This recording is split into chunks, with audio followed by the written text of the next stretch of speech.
galw'r aelodau i drefn, a hoffwn groesawu aelod newydd y prynawn yma, Helen Mary Jones, fel yr aelod yn cynrychioli rhanbarth y canolbarth ar Gorllewin. Edrych ymlaen yn fawr at eich cyfraniadau Helen Mary Jones yn y siambr yma a Thi Hwnt, a dwi'n galw arnoch chi i wneud datganiad cynnar i ni yn y cynulliad. Helen Mary Jones. Diolch yn fawr, Llywydd. It goes without saying that nobody would wish to find themselves returned to this chamber under the circumstances that I face. And I have to say that it was a difficult decision to make to return.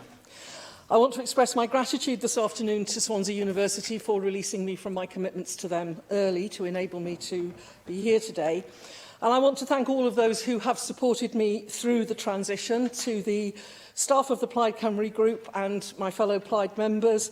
I want to say a particular thank you to some of the Assembly staff. I want to mention Jodie Franklin, who was the best buddy in the world in terms of getting me through all the processes, and the amazing Anne-Marie Frey, who has the unenviable job of trying to get me sorted out with my IT. Once the decision to return had been made, it felt like the right thing to do.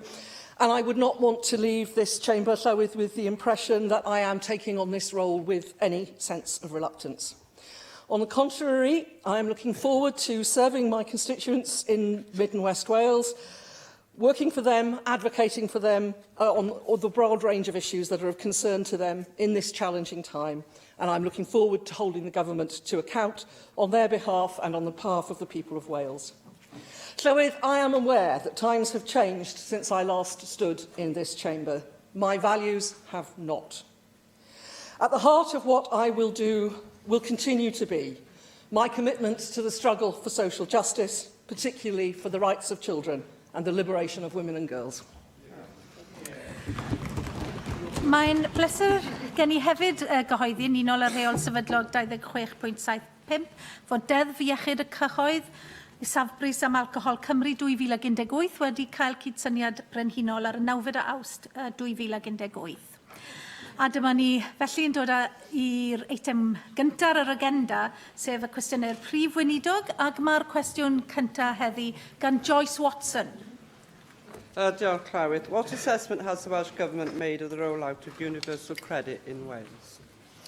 Well, I remain deeply concerned about the fundamental flaws of universal credit. I'm disappointed that the UK Government is persisting with its rollout, and the National Audit Office's findings on universal credit highlight many issues that we have also repeatedly raised with the UK Government.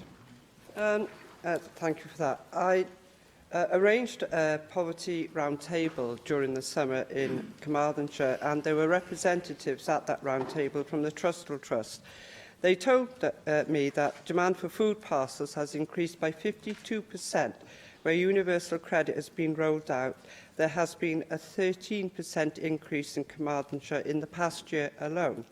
We all know that 1 in 4 claimants fall into debt because they haven't received their first payment on time, and that 4 in 10 claimants are struggling to pay council tax and rent and bills. And Disability Rights UK has said, given the dire state of the universal credit system, we find it beyond belief that a responsible government would intend to carry on migrating people into a system that clearly doesn't work. Given all of that, and I'm sure that you agree with most of it, in the meantime, what is the government, this government, doing to support my constituents who are already in receipt of universal credit and those who are to find themselves in that position very shortly? Well, we remain committed to ensuring that the most vulnerable people in our society have access to free and independent advice on social welfare law issues, including debt, welfare and money management. Through our financial inclusion work, we provide around £6 million a year, which is used to fund projects that deliver advice services within all 22 local authority areas. We know that funding is making a difference to people's lives. During last year, in other words, between April 2017 and March 2018, the funding supported over 73,000 people, helping them to access over £53 million of welfare benefit income for people supported. And I know that universal credit advice events have taken place across several areas around Wales. Mark Isherwood. Diolch, Clywyd. As you might be aware, the DWP has recruited community partner teams from people who, with lived experience of disability, from external bodies, primarily third sector bodies, on a 12-month project to shape the support for disabled people and people with health conditions. And last Friday at the Assembly Cross-Party Autism Group meeting held in Wrexham, there was a presentation from the DWP Community Partnership Team for North and Mid Wales. Again, not civil servants. These are people who work in the disability sector, some of whom are disabled themselves. And they told us that they are providing advice and training to job coaches in job centres to enable a better understanding and support, but it's only a 12-month project, 2018 to 2019. What, if any, involvement or oversight has the Welsh Government in this programme? And will you join the cross-party autism group in considering a call for that 12-month programme to be extended? Well, it's not clear whether that programme is one that we have funded directly through local authorities, but the member will have heard the answer I gave earlier. I can say that around £3 million per annum of debt advice funding currently administered by the Money Advice Service via the financial levy will be devolved to Welsh Government when the single financial guidance body will be set up. We expect that to happen in January of next year, and that, of course, will assist us in making sure that we have the right level of support in place. Bethan Syed. In July, the Housing and Regeneration Minister wrote to the UK Government expressing concerns with universal credit, and the Minister in that letter called for example, greater support for those less digitally literate. I would say that that's something that could have been done easy if you had passed the financial inclusion bill that I had put forward. Other concerns were raised, such as being consistent with alternative payment arrangements. These are fundamentally administration changes which this government could do for those vulnerable people if you chose to do so. So why do you, time and time again, refuse to take responsibility for wanting those administration charges to be brought upon the Welsh Government when you could be helping the most vulnerable in our society? Surely we should take anything you say on universal credit with a pinch of salt. But at a cost. Because with administration there always comes a cost, and the costs are usually significant. I would rather see the issue dealt with in this way, to see those, instead of costs going on administration, those costs being given, that money being given to universal credit claimants, and secondly, of course, to see a Labour government elected in London who will rectify the situation properly. So we're in the mean. Cwestiwn 2, Julie Morgan. Has the First Minister had with the UK Government about the future of regional policy in Wales? Well, we take every opportunity to discuss with the UK Government the interests of Wales, including our devolved responsibility over regional policy. And, of course, it will be important that whatever happens in the future respects devolution.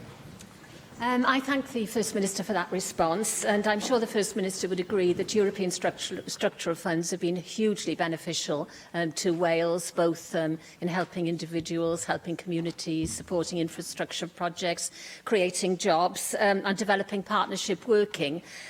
Does he have any knowledge about how the UK Government plans to operate the Shared Prosperity Fund in the future? Well, there's been some discussion between officials, but the detail is scant. Our position remains clear that economic policy is a devolved responsibility in Wales. We should be given the replacement funding we were promised 2 years ago. Wales would not lose out in lose a penny of funding. The reality is the UK Government has very limited powers to directly fund and deliver regional economic development in Wales in any event, without further legislation that will drive a coach and horses, of course, through the devolution settlement that people have voted for on 2 occasions. Now, we, of course, will continue to develop our own policy in terms of developing our economy, but it's absolutely crucial that there's no attempt at a power grab if the Shared Prosperity Fund fails to respect devolution. Nick Ramsey.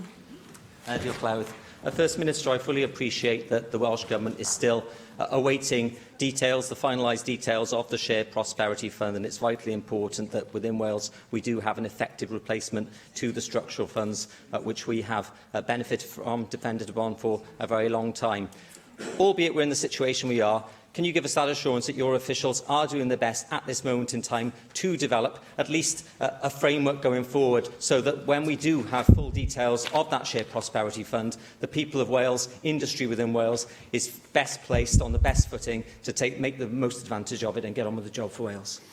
Well, the difficulty is, of course, the lack of detail as to how the fund will operate, how much money there will be in the fund, for example, whether it will be a fund where there will be a bidding process, which of course will cut across devolution, whether it will operate in the same way as the current European funds operate. In the absence of that detail, of course, it's difficult to put forward proposals as to how that fund might operate in Wales. But I can say that the Finance Secretary is scheduled to deliver an oral statement next month, which will set out next steps for the development with stakeholders of a regional policy post-Brexit.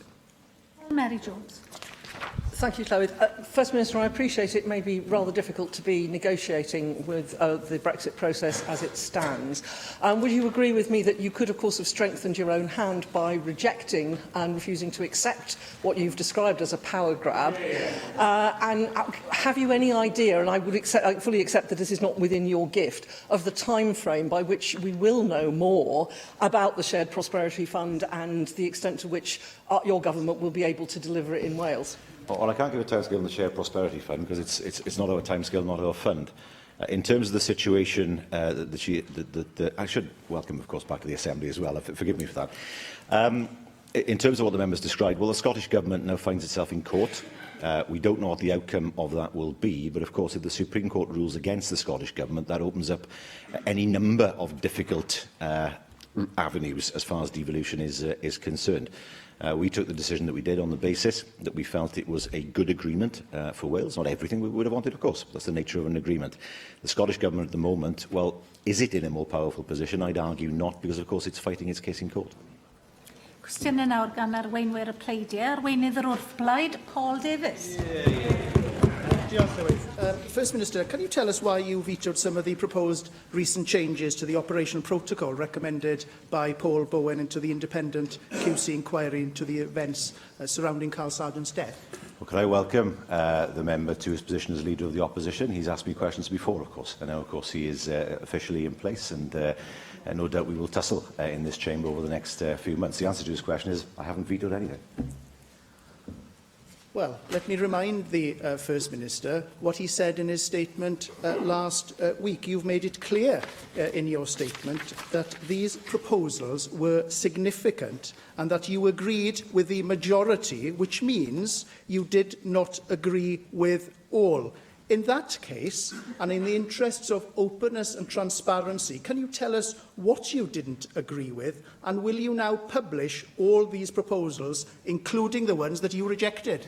Well, that's a matter for the investigator, not for me. There are two issues particularly that have been mentioned. One is cross-examination of witnesses. That's not appropriate for an inquisitorial process. That happens in a trial. As a lawyer, I know that. And secondly, a suggestion that witnesses should be compellable. Again, there's no legal basis for doing that in a non-statutory inquiry. So there is a restriction of what can be done in terms of the law.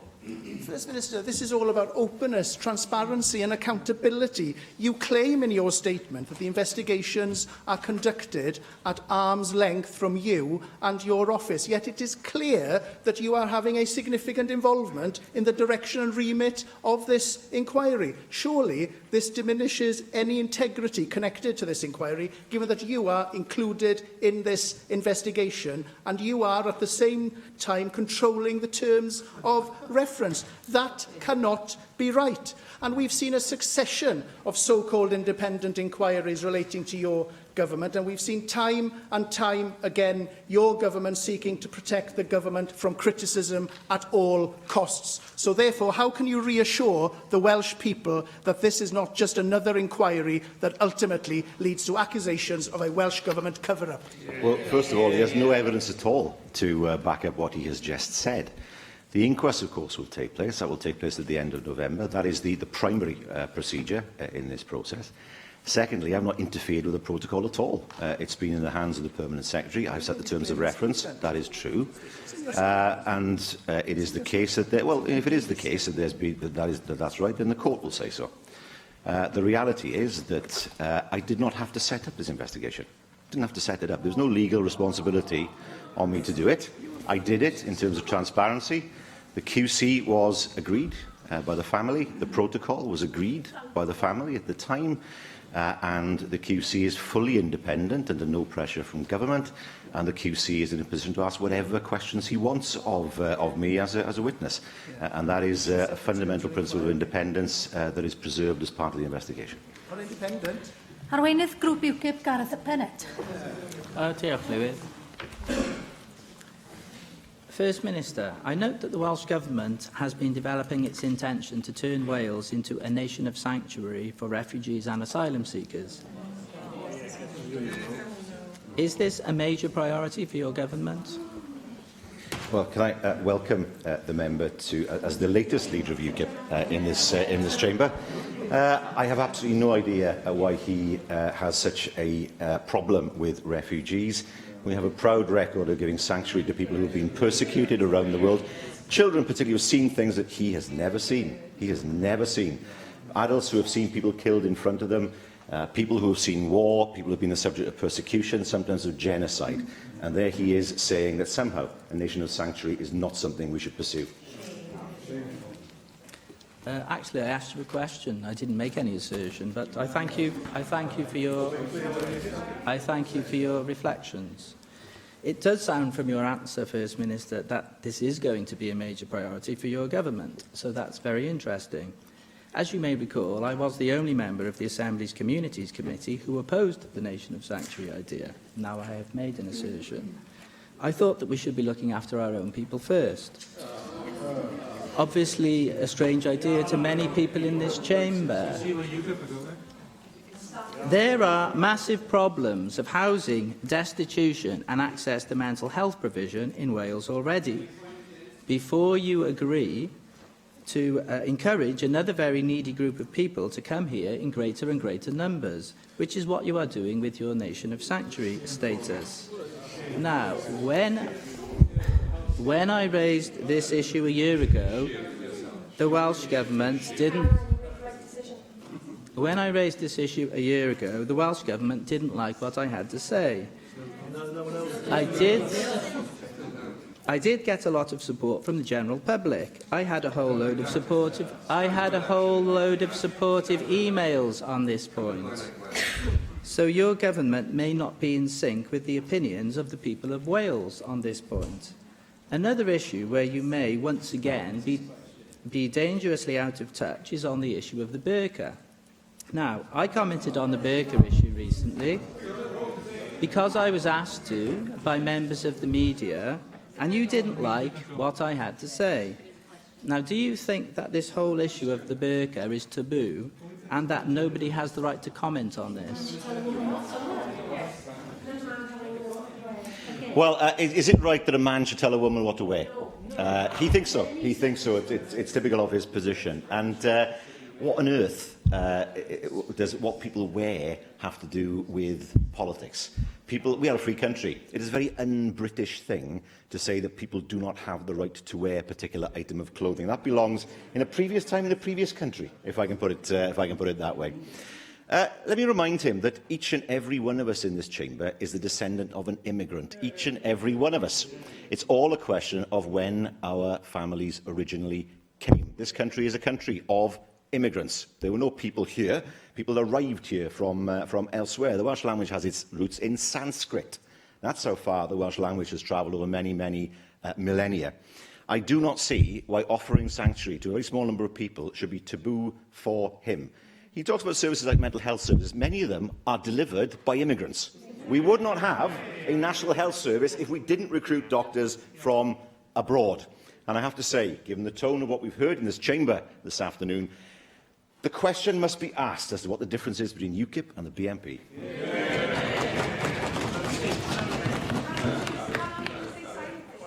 The problem you have, First Minister, is that once again you are completely out of touch with your own people. Four members. Sky News conducted a recent poll which indicated that 60% of the British people support a ban on the burqa. So let's just summarise your position here. You've said publicly that my comments on this were racist, yet 60% of the public appear to agree with me. By implication, you appear to believe that 60% of the British people are racists. Going forward, how does your Labour government expect to be re-elected if it goes around telling its 60% of its own voters that they are racists? 4 members and dropping 29. There's the answer to you in terms of popularity, and that's the answer to you in terms of where we sit in terms of public support. You start with the Muslims, then you move on to Jewish people. You know, the Orthodox Jews dress in a strange way. We can't have that. Then you move on to people who wear skull caps. You know, why should they dress in a different way? Then you move on to other sections of the population, people perhaps who are Christians, who are members of particular churches, who dress in a particular way. This stops now. This stops now. Nobody has the right to tell anybody else in Britain, in Wales, a free country, how they dress. If that's the way that UKIP is going, then it's going down some very, very dark alleyways indeed. It's going down the alleyway of racism, and that's one which all of us in this chamber, apart from the famous 4 over there, will certainly object to and fight. Arweinydd Plaid Cymru, Leanne Wood. I'd just like to say that I'm proud to lead a party that stands up for every single citizen in Wales, regardless of where they were born, and we stand against everything that was just said by the leader of the far right. First Minister, a lack of ambition, taking the easy way out, and a matter of fairness were all phrases used to describe your government's refusal to introduce universal free school dinners for infants. Those are words from your current Cabinet Secretary for Education. You now plan to restrict the number of eligible children even further. Do you think that it can be described as a matter of fairness that if your household has a net earned income of £7,401, the Welsh Government will cut your free school meals support? Well, first of all, the consultation has just ended on this. I don't know whether she put submissions into that consultation, but we will look at the responses to that consultation and develop policy accordingly. First Minister, your poverty of ambition is exacerbating the poverty of our pupils. You are instituting a policy here that is harsher than the Tory Westminster government's. Just 1 year after a prominent promise on page 38 of the Labour manifesto, which read, "We will introduce free school meals for all primary school children," you are about to break that promise. First Minister, the Welsh Government received £15 million extra in funding due to the introduction of free school meals in England, and this has funded the Schools Challenge Cymru scheme, the scheme which closed in July of 2017. So can you tell us, what is this extra £15 million now going to be spent on? Well, the reality is it wasn't really extra money. We were already, of course, providing free school breakfast. So we were already providing free school meals in our schools. That was something that we'd funded ourselves. Now, we got that consequential. That money, along with any other consequentials that arrive, will form part of the budget and its development over the course of the next few months. But I have to say that if we look at our education system, we see schools being built all across Wales. I saw 2 only last week. So good results at A-level, good results at GCSE, the development of an all-Wales curriculum. I don't believe that we're letting our children down at all. We're seeing more investment now than ever, and the education system is going from strength to strength. I'm asking you about food in children's mouths, not about school buildings. Now, the take-up of free breakfasts remains low, and experts from the Bevan Foundation and the Children's Society and the Food Foundation have all highlighted the need for universal free school meals. Free school breakfasts do not preclude the Welsh Government from offering free school meals. Now, First Minister, the Children, Young Person and Education Committee confirmed that you have taken £15 million from educational investment. You're snatching money away from children's futures, and soon you will be snatching away their school dinners as well. Of course, the chaos of universal credit and the effect of austerity is going to make life harder for families right across Wales. 55,000 children living in poverty will not be eligible for free school meals under your proposals. That's more stigma, more hunger, more food banks. If enacted, the Labour Liberal Democrats will have imposed the most regressive free school meal policy in the whole of the UK. And that is a point that has been made by the Bevan Foundation, who, along with the Children's Society, are calling for you all to think again. First Minister, do you agree with the experts? Free school meals deliver better health, welfare and educational outcomes. Or do you believe that this investment in our children isn't worth it? Well, I mean, the Leader of Plaid Cymru seems to think that we don't have free school meals in Wales. We do. We have free school breakfasts. That point is glossed over. Secondly, we are providing an extra £10 million a year between 2019-20 to 22-23, providing free school meals. That's despite having no additional funding from the UK government. The reality is, and she points out, as she's done before, the general election manifesto for the Labour Party. Of course, we'd like to be more generous, but we need to see the election of a Labour government in London in order for that to happen. The reality is, she couldn't be more generous. The Plaid Cymru haven't got more money hidden in a stash somewhere. We need to see a government across the whole of the UK that's committed to fairness, committed to social justice and committed to opportunity, as we are here in Wales. What is the Welsh Government doing to improve economic links between Wales and South West England? Well, investment in transport connectivity, together with the Economic Action Plan, demonstrates our commitment to more cross-border working and growing the economic links with our neighbours.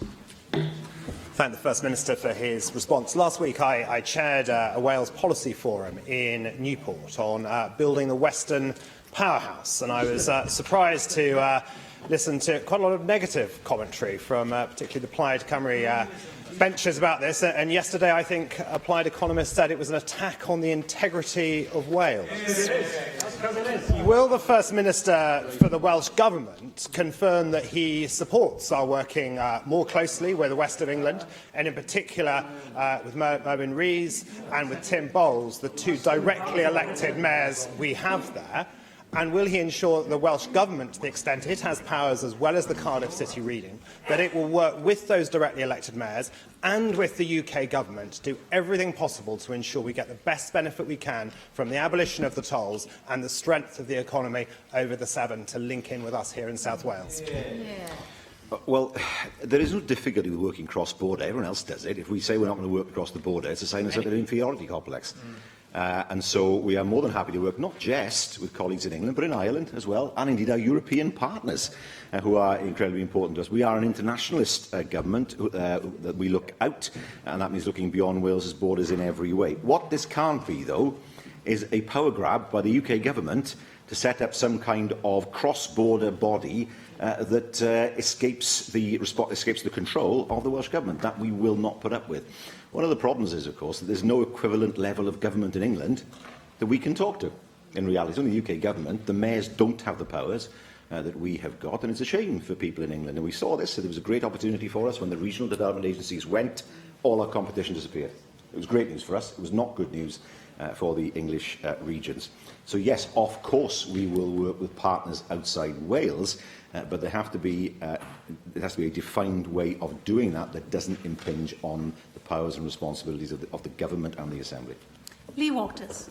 Diolch, Llywydd. As it's now becoming clearer, the impact of reducing the tolls on the Severn Bridge will increase traffic by around 20% as driving becomes a cheaper and more attractive alternative to public transport, as well as the impact on property prices around South East Wales from the measure.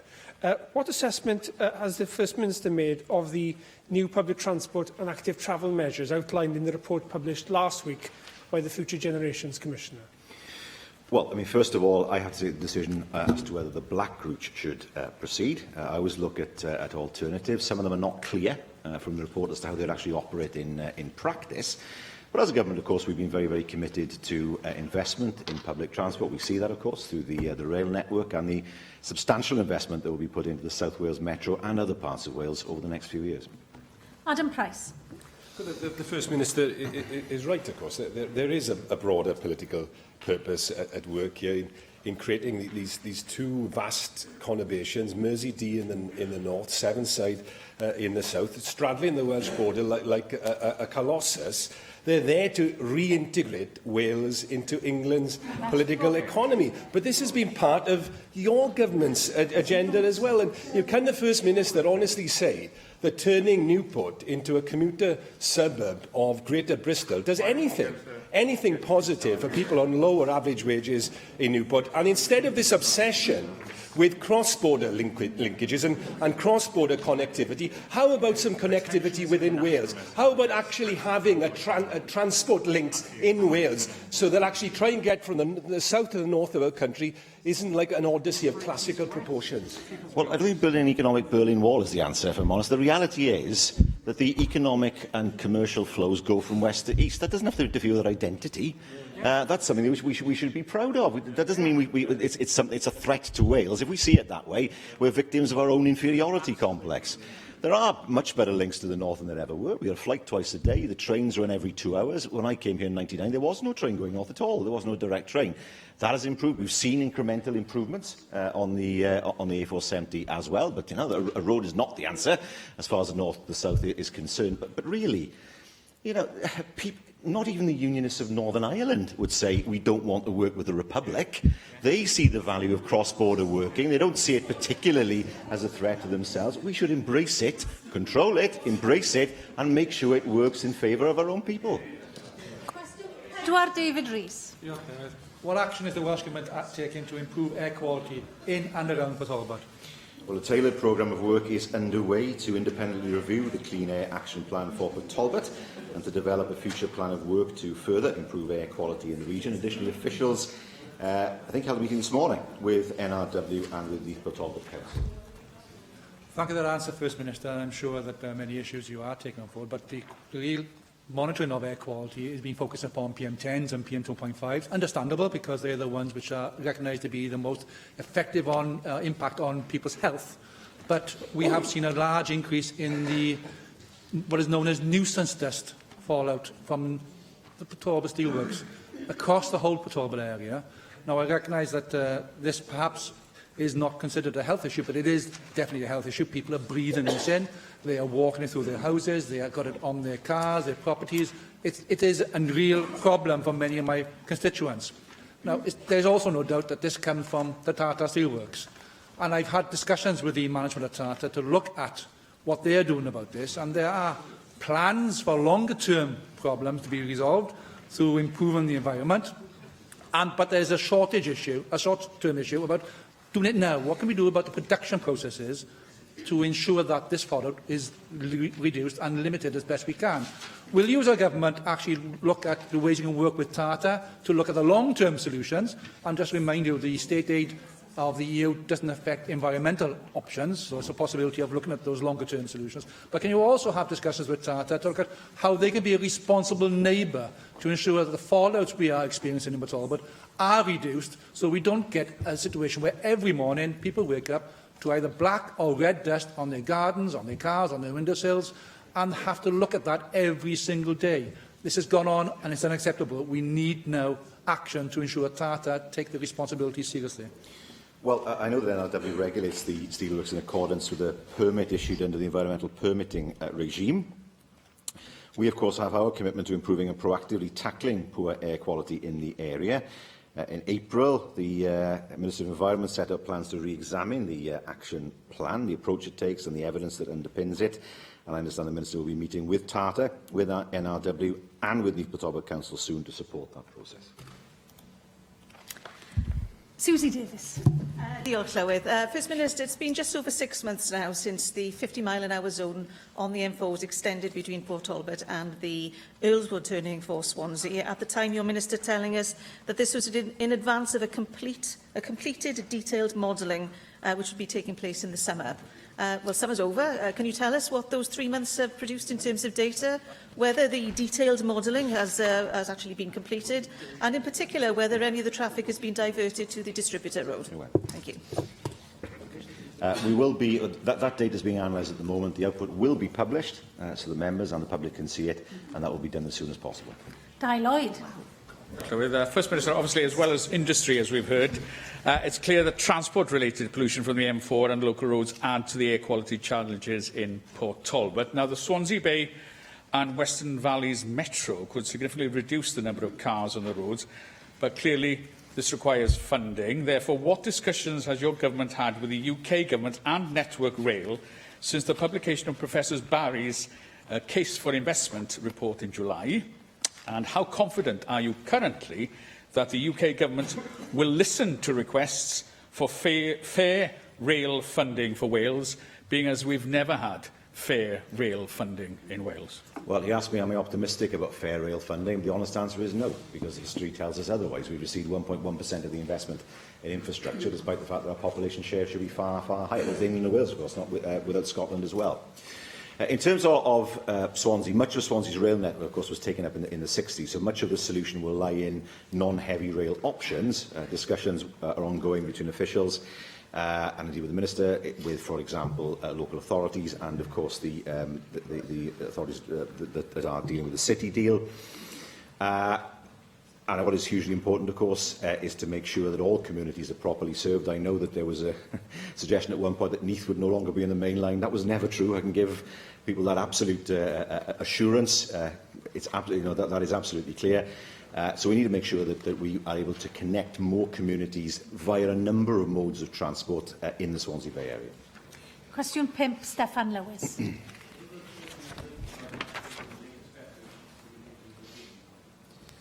Yes, first of all, well, there are three things that I can refer to. First of all, we are keeping a very close eye on what legislation might be needed and the timing of any such legislation in advance of Brexit.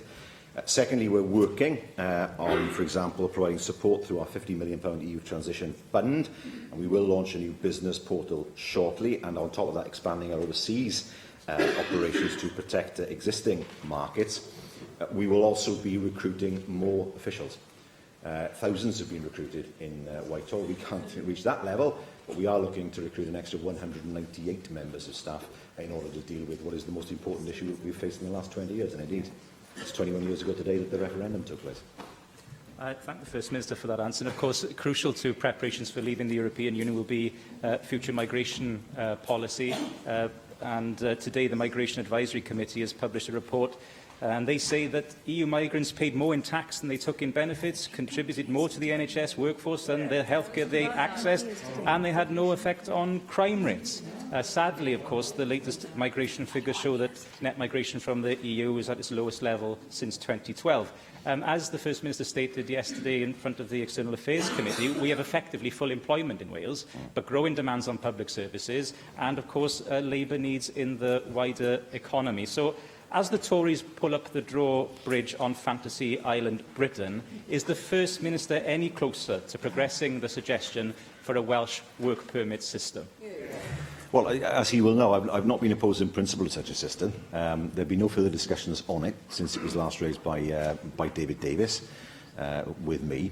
I think today is a timely opportunity to look at that once again. But I don't agree with the findings of that report. I mean, everybody says we need to attract professionals. No one disagrees with that.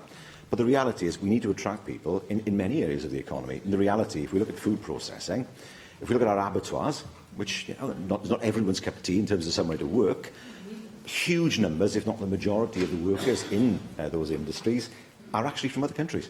If they weren't able to come here, those abattoirs would close and local people who work there would lose their jobs. And that is something that's often overlooked. It's not a question of, well, let's just get the most highly skilled people. We need the people that the economy needs in order for the economy not just to prosper, but to function. Darren Miller. Diolch, Lewis. First Minister, would you agree with me that Wales needs to take advantage of the opportunities presented by Brexit, as well as dealing with the potential adverse consequences? One of those opportunities, in addition to the overseas trade opportunities, which you've already identified, to be fair, as a government, and you've invested in your overseas offices, is changes to the procurement processes that the government might use in Wales. Now, clearly, the EU regulations at the moment cause significant problems, particularly for small and medium-sized businesses, very often who want to do business with the public sector. What is your government doing to look at the procurement processes that are at large here in Wales, in the public sector, in order to take advantage of the opportunities of leaving the EU? Well, can I thank the member for his praise for the overseas offices that in previous years were roundly criticised for opening, but I welcome the conversion. Well, the National Procurement Service has for some years now provided an excellent service for businesses to take advantage of procurement opportunities. We've seen, for example, the amount of locally procured services increase within local government and in terms of what we actually procure. And yes, we have to be prepared for what Brexit might throw at us. But 2 years on, I can't see exactly what the advantages of Brexit are. I don't see any trade deals on the table. I don't see any opportunities for Welsh exporters that would replace the barriers that we put up to the European market. So let's hope that in November there is a deal that's reasonable, a deal that is agreed, and a deal, importantly, that works for Welsh workers. Jane Hutt. First Minister, do you agree with TUC General Secretary Francis O'Grady, who said last week that workers' rights and employment protection are at risk under Brexit and the alarming prospect of a no deal? Do you agree that a no deal would be disastrous for workers in Wales? Well, of course, the deception is, of course, that 2 years ago at the time of the referendum, nobody said, even those staunch leavers, of course there'll be no deal. No one said that. Everyone said, of course there'll be a deal. The EU will fall over itself to give us a deal. The German car manufacturers will ride to our rescue, and I met with some of them a fortnight ago, and they're not going to do that, will ride to our rescue and force the hand of the German government and therefore the European Union. It hasn't happened. It hasn't happened. And this is what we all feared at the time 2 years ago. If we cannot strike a deal with our closest, biggest market that we already have substantial regulatory alignment with, we've got no chance of doing it with anyone else. No chance. You know, people talk about a free trade deal with New Zealand. Well, fine. But New Zealand's a market of only 4.8 million people, and it's 12,000 miles away. It's never going to replace a European market of 450 million, with whom we have a land border. And that's sometimes overlooked. So, yes, you know, by all means, look at other free trade agreements, but the reality is, unless we get our relationship with Europe right, nothing else will work. Cwestiwn 6, Caroline Jones. Diolch, Llywydd. Will the First Minister provide an update on what action the Welsh Government is taking to improve cancer survival rates? Our approach to improving cancer survival is set out in the Cancer Delivery Plan for Wales. That includes specific focus on detecting cancer early, timely access to treatment and the delivery of high-quality care. Thank you. First Minister, the key to improving cancer survival rates of Wales cancer patients is early diagnosis. I have been contacted by a GP expressing concern over the number of cancer referrals that get routinely downgraded by a consultant. The GP who raised this issue with me believes, as I do, that the GP should be informed of this decision so that they can challenge the decision. A GP knows their patient far better than a consultant who has never seen the patient. And while the consultant might have specialist knowledge about cancer, the GP has specialist knowledge about the patient. So, First Minister, will you make it a mandatory requirement that the GPs are informed of any decisions to downgrade a cancer referral? Well, I'm reluctant to step into the breach of into the place of an oncologist in terms of what that oncologist might think. I would assume it would be good practice anyway for a GP to be informed of progress with regard to a patient. Now, people have different tumours, they react in different ways to different cancers. We know that, which is why in the future it's gene therapy that carries the spark of great hope for many, many people. But I'm surprised to hear about the example, and if she wants to share more information with me, then I'd be glad to look at that. But I would think it would be good practice for the flow of information to be two-way. Angela Burns. First Minister, for a number of years now, I have used First Minister's questions to ask you to address when your government plans to meet its cancer waiting time targets. And you have, to be fair, given me regular assurances that it will happen in the very near future. But the latest figures for June 2018 show that the target for patients referred via the urgent route is being missed by close to 10%. It is clear that one of the barriers to meeting these targets is poor workforce planning for the diagnostic roles. What assurances can you provide that the newly created HEIW will focus on more effective workforce planning? And as your tenure as First Minister nears to its end, can I ask one final time, when does your government aim to meet its cancer waiting time targets? Well, what I can say is that we have the highest survival rates yet reported, and that surely is something that we should welcome. 72.7% of those diagnosed between 2005 to 9 and 2010 to 14 survived at least 1 year. 57.1% are expected to survive at least 5 years. And premature death caused by cancer has fallen by around 10% in the past decade. I mean, those figures speak for themselves in terms of what has happened with cancer delivery. The number of well, she talks of targets. That's a fair question, but the answer I give is look at the results.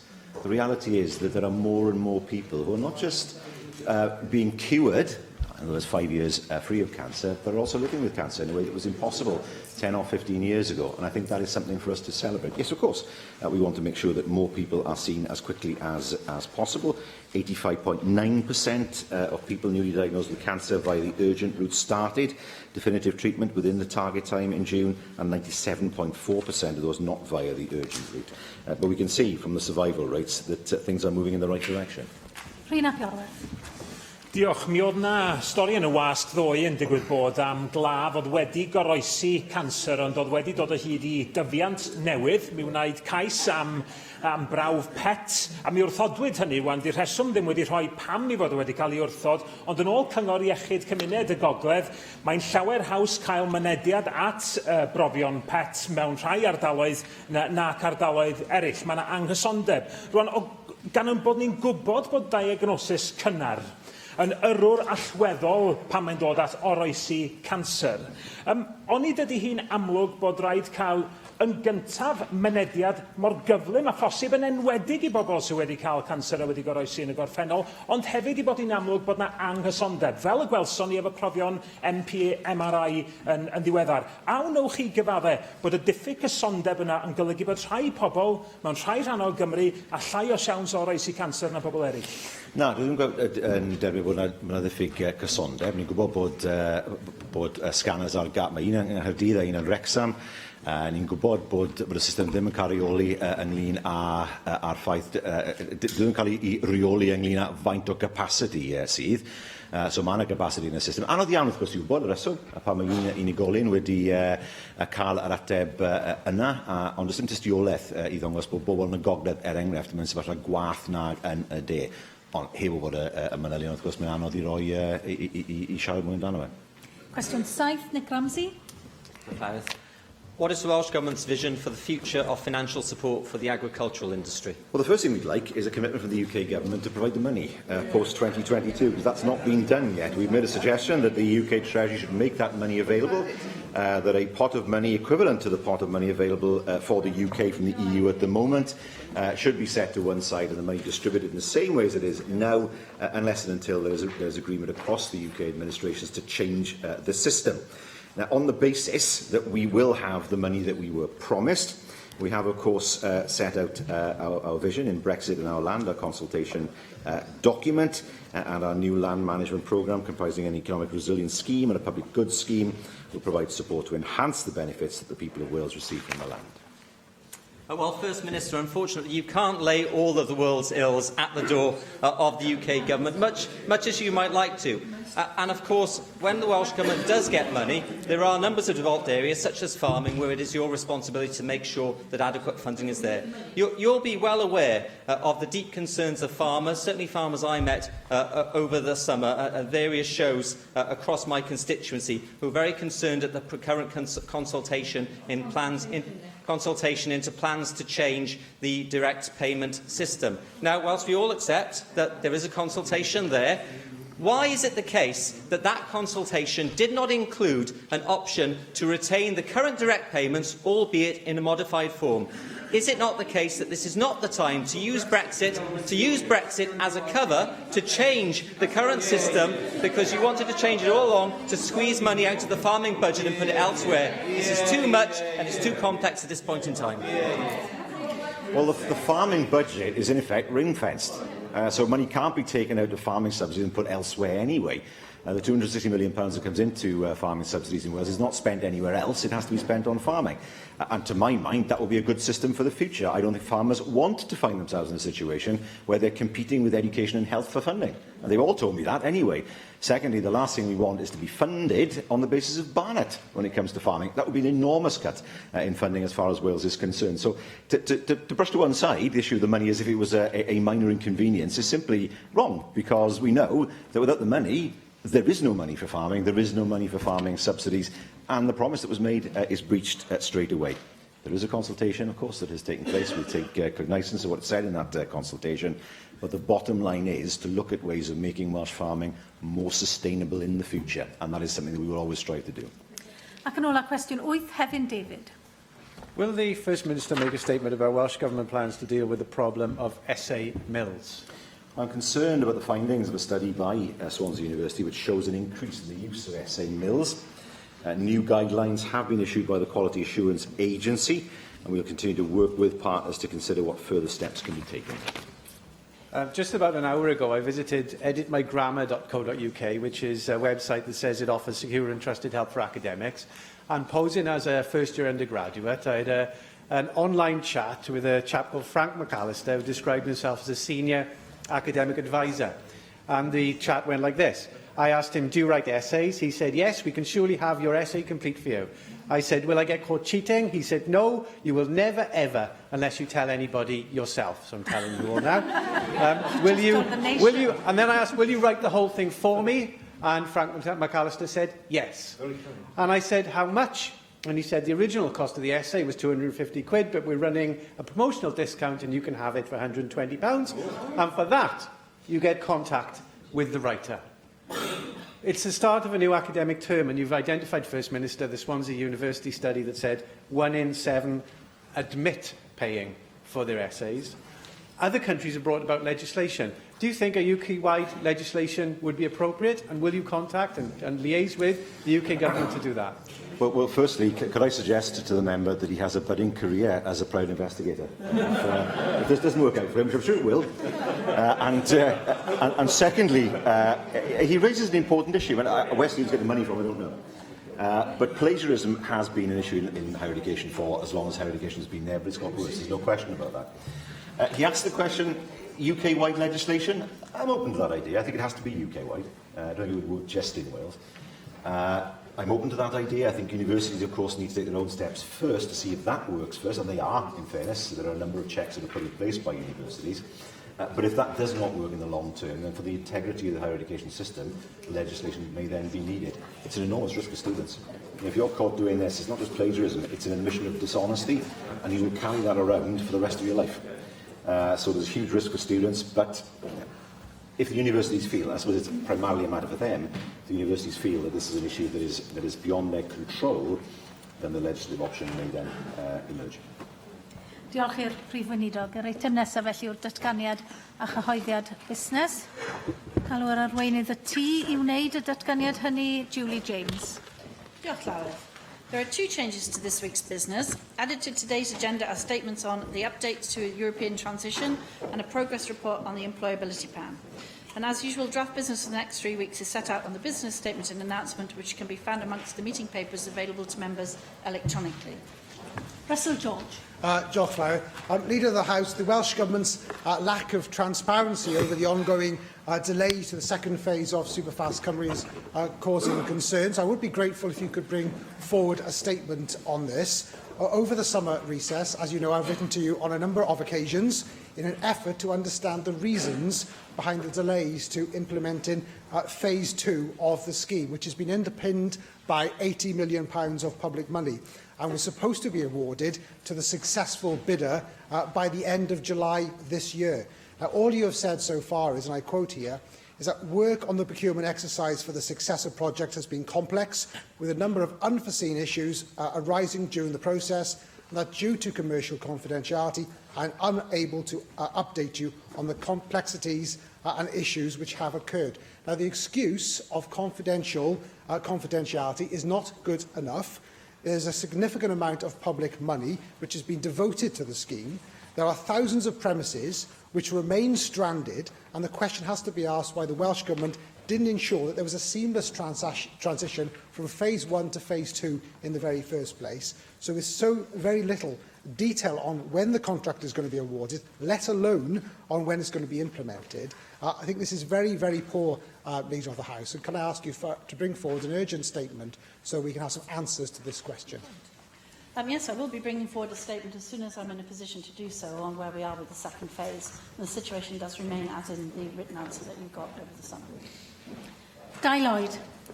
Diolch, Llywydd. Leader of the House, you will be aware that there are sensitivities in Swansea with regards to the proposed residential development linked to Mumbles Pier, an issue which the city has debated for a decade or more. The sensitivities obviously are understandable. Residents clearly want to ensure that the pier is protected, but they also want to ensure that the headland's character is not lost. Mumbles Headland is clearly an iconic landscape, which is known internationally and is used by Visit Wales and others in attracting visitors to the area. It also, of course, abuts the area of outstanding natural beauty, and so the area is of strategic national importance. Now, with all that in mind, will the Cabinet Secretary for Planning be able to bring forward a statement on this issue and confirm whether she is considering calling in the planning application? Further, with a focus on preservation of environmental and natural heritage, the statement could also be an opportunity to outline any work that she is undertaking in conjunction with the Minister for Tourism to ensure that planning developments do not impact negatively on heritage and tourism destinations in Wales. Yes, well, individual planning decisions are obviously not suitable for an open oral statement on the floor of the Senate, so I suggest the member writes to the Planning Minister and she'll be able to tell him what's happening about that specific application. David Rees. Leader of the House, can I ask for two statements from the Welsh Government? The first one links to education and it's relating to the decision by the Neath Public Council to close Camarabon Comprehensive School. Now, we had a recent statement from the Cabinet Secretary relating to closures of rural schools and the consultation and the outcome of that. Clearly, I would like to have a definition of what is deemed a rural school, because there are valley areas which may deem themselves in that category. I also understand that that will take effect as of November, but the decision has been taken in the summer, so how does that impose upon that? I think it's that opportunity to ask questions in relation to that particular aspect to see how this implies, because the closure proposal is not until next September, so it actually will take place after November. So I need to look very carefully at that. And the second one is the question of Orkambi. That drug is for those who suffer with cystic fibrosis. I understand that actually drug is effective for about 50% of those with that condition. Now, I wrote to the Cabinet Secretary of Health and Wellbeing during the summer with written questions. I've had replies. It indicates that he hasn't had discussions with Vertex itself, but he has asked the All Wales Medical Strategy Group to actually go and communicate with them. But we need to look at what the implications are. That drug can help people with cystic fibrosis, and what's important, it helps young people and therefore can change their futures. So can I have a statement from the Cabinet Secretary on the position with Orkambi in the Welsh NHS to ensure that wherever we can, we help these young people overcome a condition which is really debilitating for them and can shorten their lives? Yes, well, on the first one of those, and obviously the closure of a school in the members' area is a significant issue always, but it's not something that the government makes an oral statement on. I would suggest that he takes up with the Cabinet Secretary for Education the specifics around that closure to see if there is a matter for the Welsh Government. Ordinarily, as the member knows, it is a matter for the local council, and we don't normally comment on such matters, especially such a long way in advance. On Camby, I know the Cabinet Secretary has already made a written statement. He's heard your remarks today. I'm sure if there is something to update members on, he'll be happy to do so.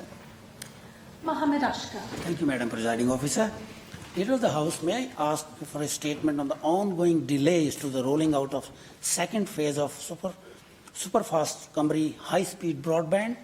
The second phase is designed to extend the availability of superfast broadband to those premises not covered under either the original Superfast Cymru scheme or the commercial rollout of telecommunication companies in the next 3 years.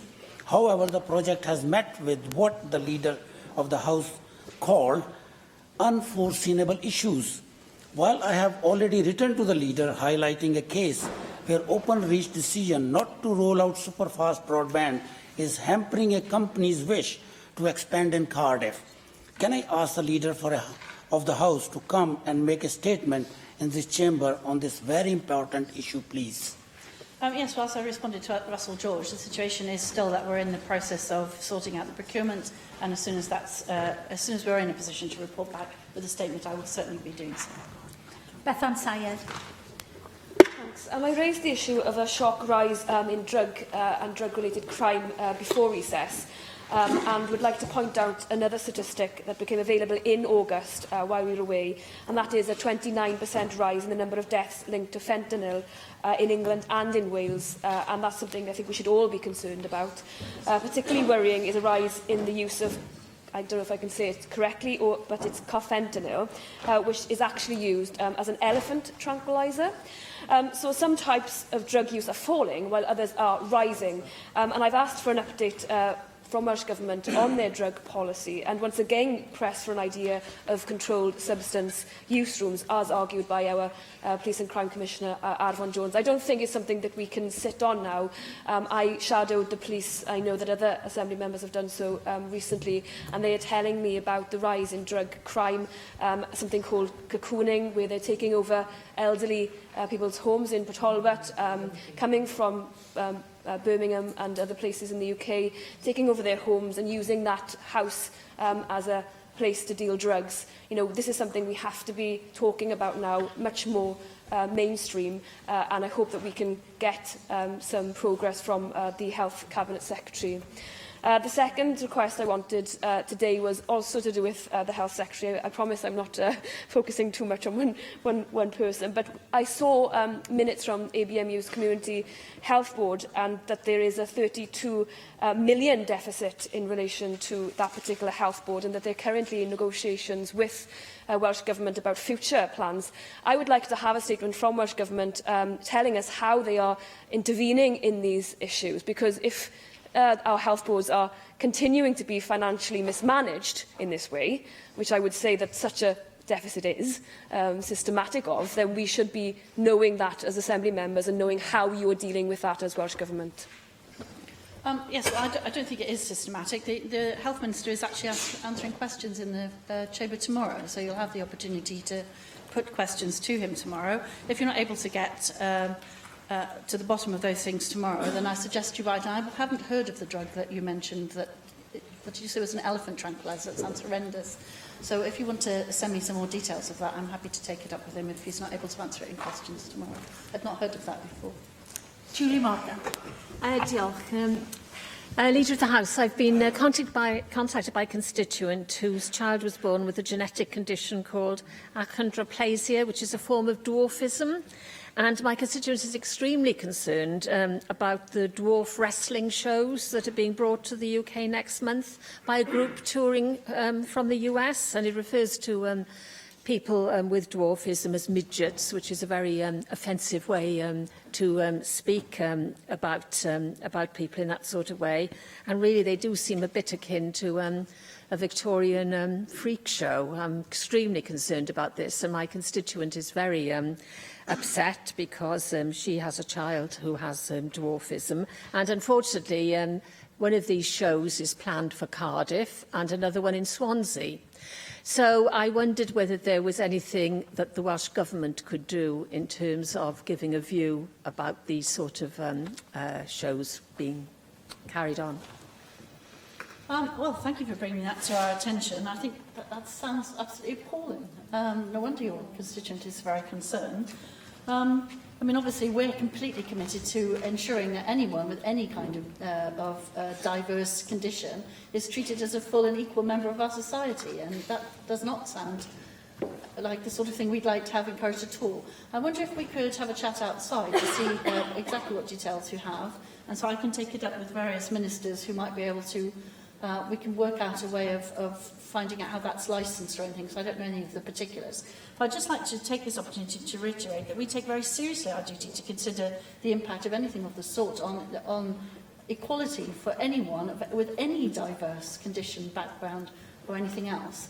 And I'd be quite horrified to find that that kind of, that sort of thing was happening. It's not the sort of thing we'd like to encourage at all. So I wonder if we could have a chat about the details, and then we'll see if there is some government response that might be appropriate. Nick Ramsey.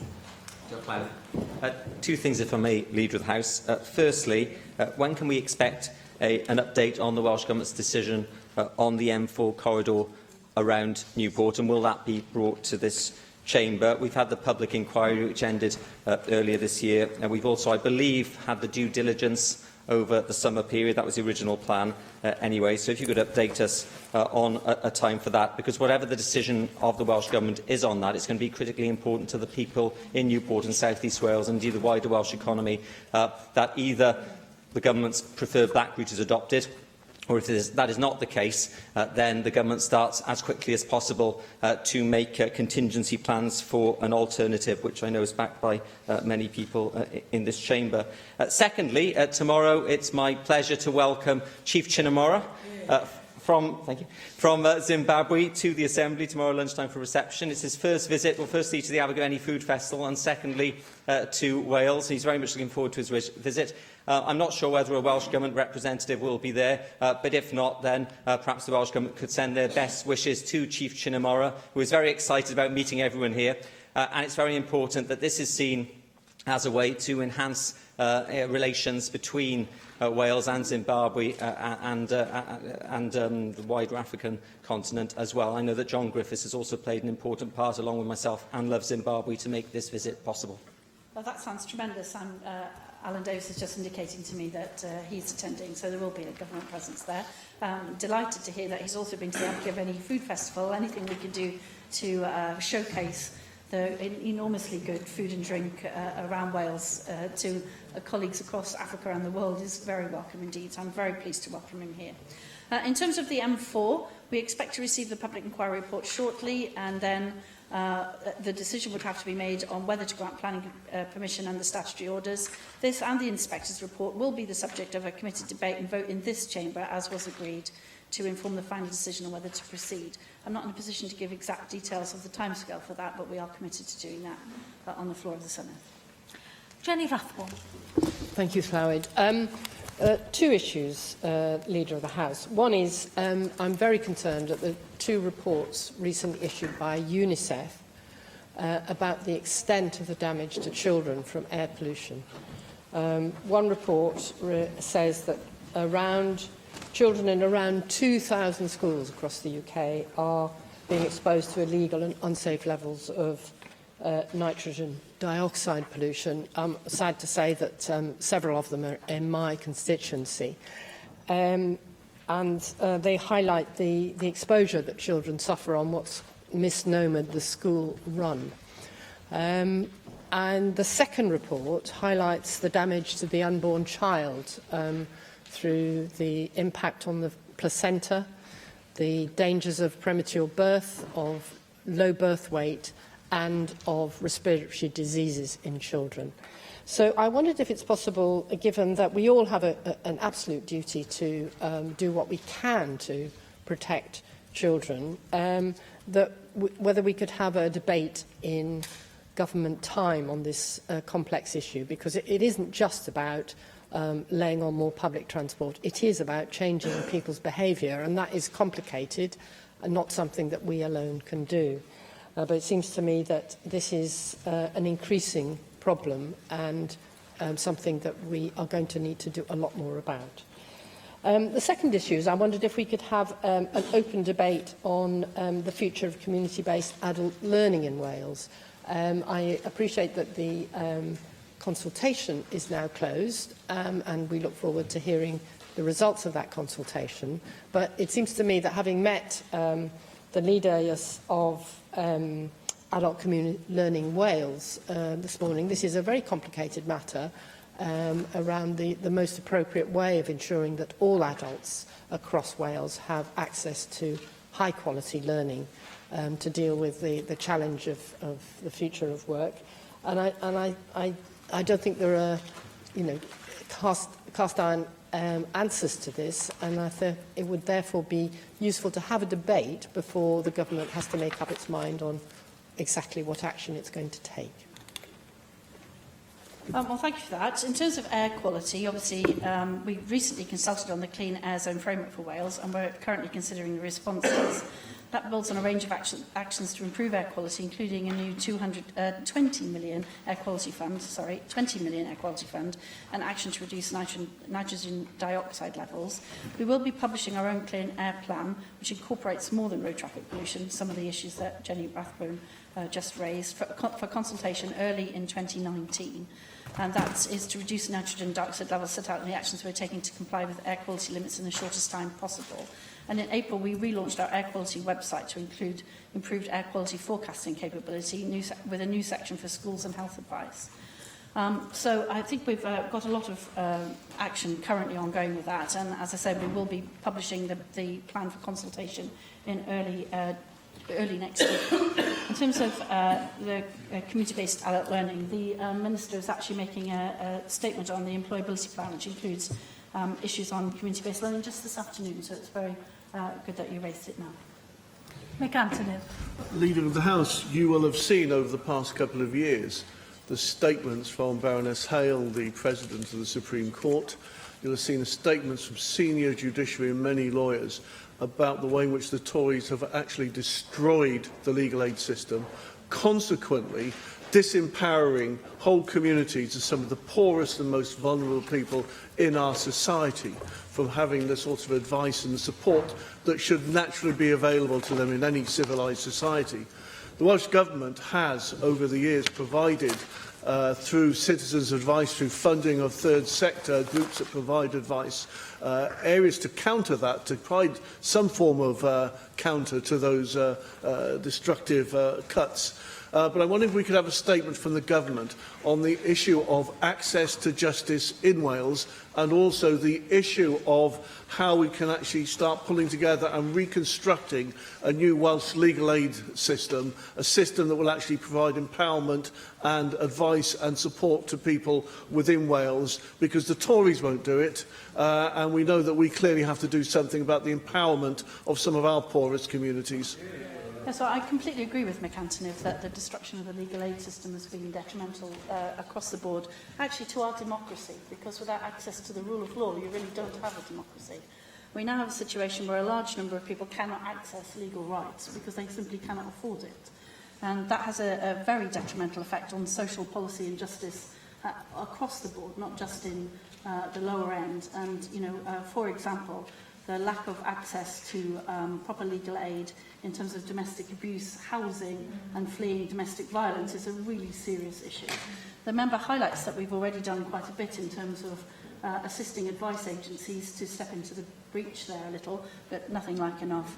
I would certainly be happy to discuss with my colleague, the Minister for Public Services, what we can do to pull together a comprehensive look at that and bring something back to this House when we've done so. Neil McAvoy.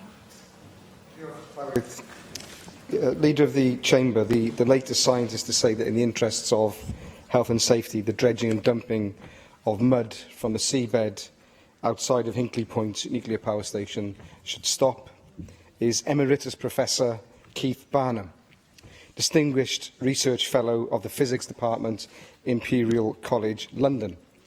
He is a high-energy particle physicist. They used to call them nuclear physicists.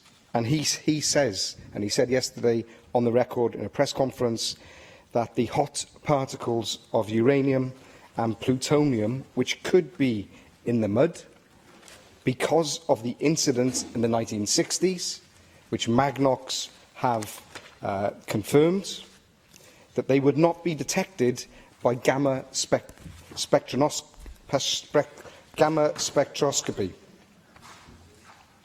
which was the only way that the mud was tested. So in layman's terms, there was only gamma testing. There should have been alpha testing and mass spectrometry as well. So a very simple question I'd like answer, or statement off the government. Is this eminent professor, another scientist, could you give us a statement if he is correct? Is he scientifically correct? That's all we want to know. But as I'm not in a position to say whether a scientist is or isn't scientifically correct, I am in a position to say that the head of NRW has already made a statement on the Welsh Government's position on the mud, which she says is not radioactive above normal background levels. You've never answered this question. Hedges. Never. Mike Hedges. Two questions for the Leader of the House. One, I think that the Leader of the House must be getting used to by now. Can I request a further update on Welsh Government action on the Virgin Media closure in Swansea? Unfortunately, I say now, on the closure, before we broke up for the summer, it was a proposed closure. Can I ask for a statement on that? Can Can I also request a statement on banks and UCAS acceptance letters in Welsh? Last year, I had clarification that Lloyds Bank would accept it after initial refusal. This year, I have had Santander clarify they accept it after initial refusal. Either I can, on an annual basis, get clarification from the major black banks one at a time, or the Welsh Government can hold a discussion with them and make a statement to a plenary session. Yes, well, on that one, I don't see any reason why we shouldn't be able to do that, so I'll certainly look into that. I don't understand why we have to go through a process of them refusing and then us getting in touch and then being told, yes, we've all, I think several members in the Chamber have had a similar conversation, so I'm happy to see what I can facilitate in terms of a service across Wales on that one.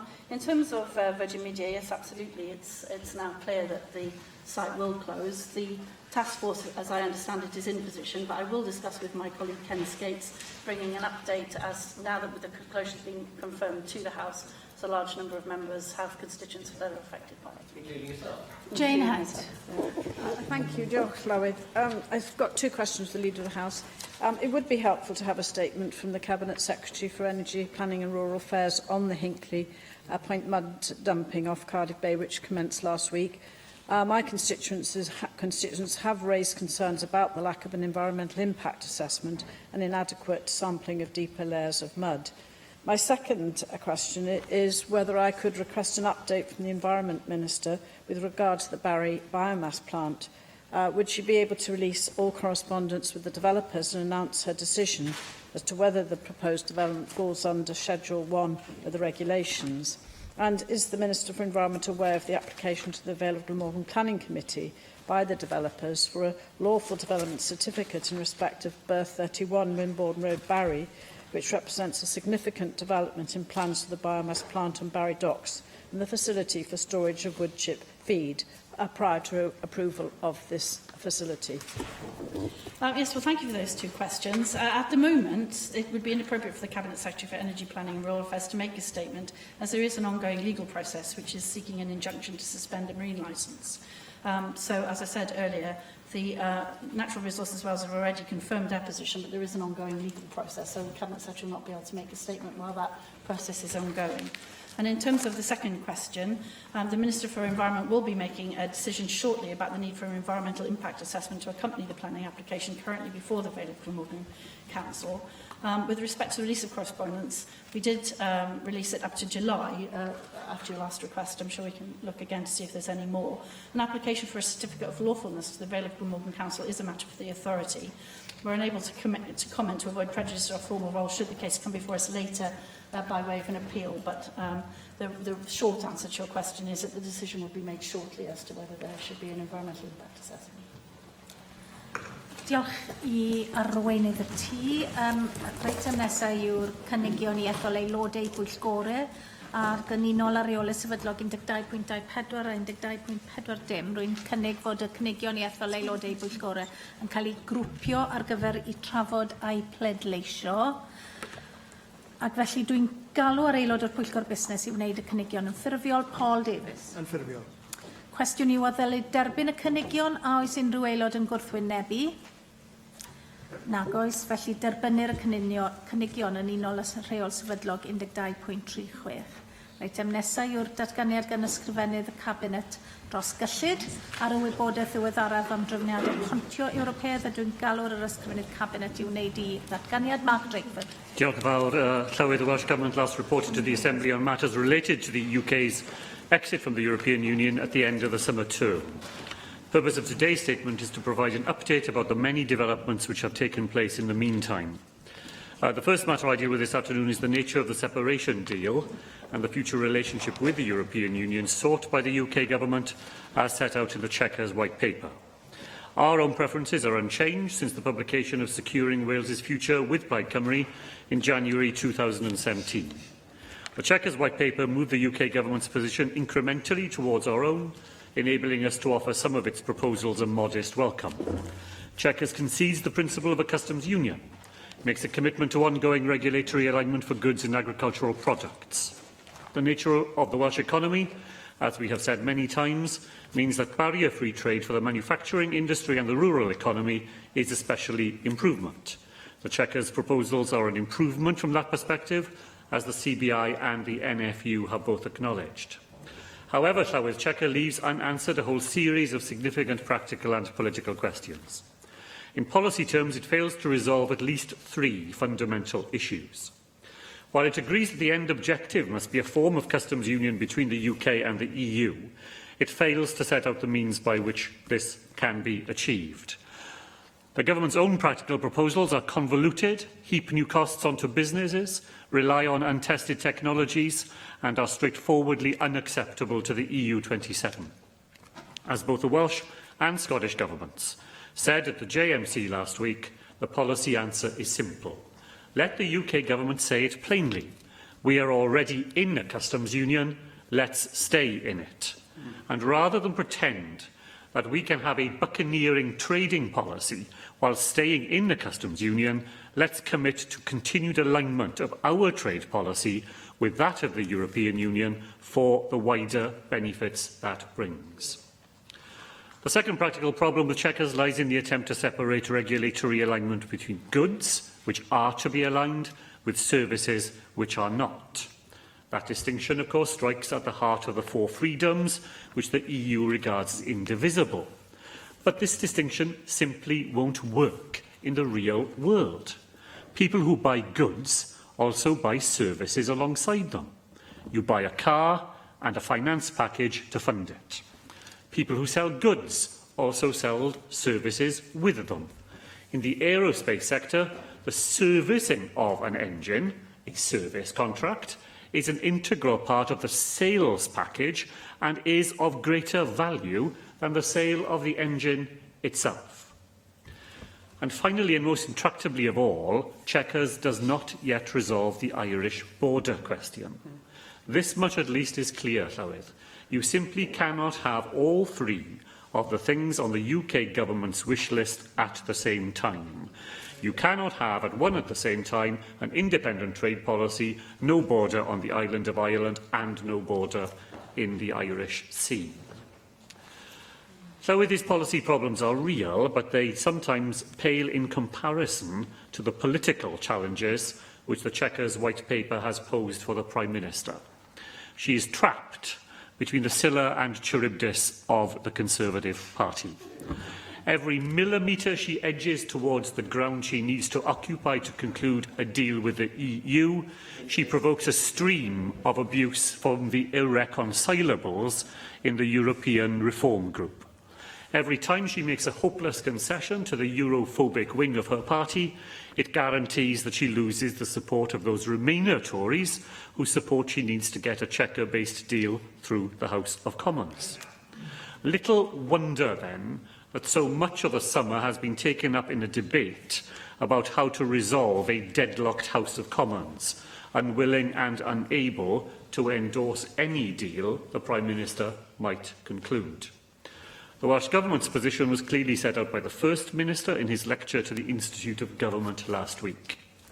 If the UK Government cannot secure a vote in the House of Commons in favour of the deal it has negotiated, then the decision must pass to the people. Our preference as a government is that this decision is resolved through a general election. If the current House of Commons cannot conclude matters, we need another one which can. If the current rules of Parliament are manipulated to prevent an election, then the case for a second referendum strengthens. Either way, the people must decide. And that decision, Llywydd, will take place against the background of the final great theme of the summer, preparation for a no-deal Brexit. Let me say again, for Wales, no deal is unthinkable and unworkable. The technical notices published so far demonstrate in starkest possible clarity what a crash-out Brexit would mean for Welsh citizens and businesses, even though some of the most difficult issues are yet to be addressed in those notices. For citizens, for example, it means driving licences that no longer work in Europe, baggage delays at every crossing point, the end of guaranteed surcharge-free mobile phone use in the EU, and passports which cannot be used 6 months before their expiry date. For Welsh firms, it means new, complex burdens whenever they want to export to the continent. Instead of a single rulebook, covering all EU member states, Welsh businesses would have to find and navigate the rules which apply separately and differently at each border. There is nothing, Llywydd, in these technical notices which will make life better or easier for Welsh businesses. They show up instead the disruption and damage to our economy and to jobs, which would be the result of a catastrophic failure to reach a negotiated deal with the European Union. In the longer term, such conditions would be a huge disincentive to multinationals with complex supply chains to invest here, and a no deal could easily result in many small firms which currently export only to the European Union withdrawing from exporting entirely. Now, Llywydd, because the clock is indeed ticking and because the UK government is so mired in difficulties of its own making, we have stepped up contingency planning here in Wales over the summer period. We have made allocations from the £50 million EU Transition Fund. The launch of the Brexit Business Portal is imminent. We have sent supplementary advice on the technical notices to organisations. We are in dialogue with the UK government and partners in Wales on potential civil contingencies implications. I repeat what the First Minister has said so often here. There is no sense in which no deal can be reduced to just another point on a Brexit spectrum, where good planning can turn it into a triumph of the fevered imagination of the Brexiteers. Whatever mitigation is possible, however, we will put that in place to respond to the disaster which a no deal represents for Wales. Finally, and briefly, Llywydd, to the detail of the summer period, ministerial engagement with the UK government has continued and intensified. More than a dozen formal meetings have been held in London, Cardiff and Edinburgh of the Ministerial Forum, the JMC on European negotiations and the interministerial group attended by my colleague Leslie Griffiths. At official level, intergovernmental work on common frameworks intensifies, with one of the first fruits being the announcement that freezing regulations under Section 12 of the Withdrawal Act will not now be needed at all in respect of funding of agriculture. Our engagement with stakeholders has continued throughout the summer. The European Advisory Group will meet again on Thursday of this week. Ministers have held face-to-face discussions with key representatives from businesses, higher education, the health service, the rural economy and others to go on ensuring that our approach best reflects the advice we get from those most directly affected by Brexit. The First Minister has opened our new office in Berlin, the latest of a series of new sources of support for Welsh businesses and Welsh public services, as we carry out our determination that Wales will remain open to the world. Over the summer, we have also continued to publish Brexit policy papers, the most recently being about the financial impact of Brexit, which itself followed a major statement about our approach to the rural economy.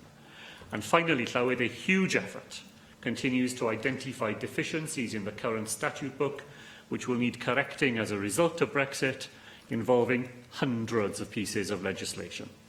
I am very grateful to the chairs of the External Affairs and Additional Legislation and the Constitutional and Legislative Affairs Committee and to the Assembly Commission for their close engagement with the Government over the summer on the practical arrangements we will need to achieve a coherent and workable statute book for Wales in a way which safeguards the scrutiny role of the National Assembly. So the coming weeks will bring to a head the consequences of the decision taken in the referendum of June 2016. Our future prosperity, security and influence in the world will be indelibly shaped by what takes place. I'm grateful for the chance to have provided members with this update as our new term begins. Darren Miller. Diolch, Llywydd, and can I thank the Cabinet Secretary for the advance copy of his statement, which I received this afternoon. But I have to say, I'm absolutely none the wiser as to why he's actually made it, because, of course, it's simply been a repetition of the kind of diatribe that we've been used to expecting in recent months, particularly as the election for the leadership of the Labour Party moves forward and we get closer to December. And I think it's worth reminding everybody in this chamber, particularly those who are heckling from sedentary positions, that Wales voted to leave the EU. And leave the EU is precisely what we must do. Now, I heard lots of prophecies of doom and gloom from the Cabinet Secretary in his statement. Prophecies of doom and gloom around driving licence. Driving licences which we can use outside of the EU now without any problems whatsoever. Prophecies about problems with baggage delays. Well, you know, frankly, we have no problem with baggage delays coming in from outside the EU or going out to countries outside of the EU now, so why would there be in the future? Mobile phone surcharges. I know what people are trying to do. It's another round of project fear about this project, which the British people and the Welsh people specifically voted on at the time of the last referendum. And of course, we all remember, don't we, the prophecies of doom and gloom about immediate, tragic and serious consequences in the aftermath of the vote that the people of Wales and the rest of the UK took previously. So-called experts telling us that we'd have a collapse of the economy overnight and that we would already be paying a serious price for Brexit. But we've seen absolutely none of it. In fact, the economy is continuing, of course, to grow.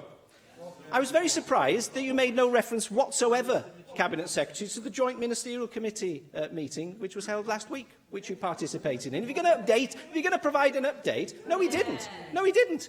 I can hear people saying you did. No, you didn't, frankly.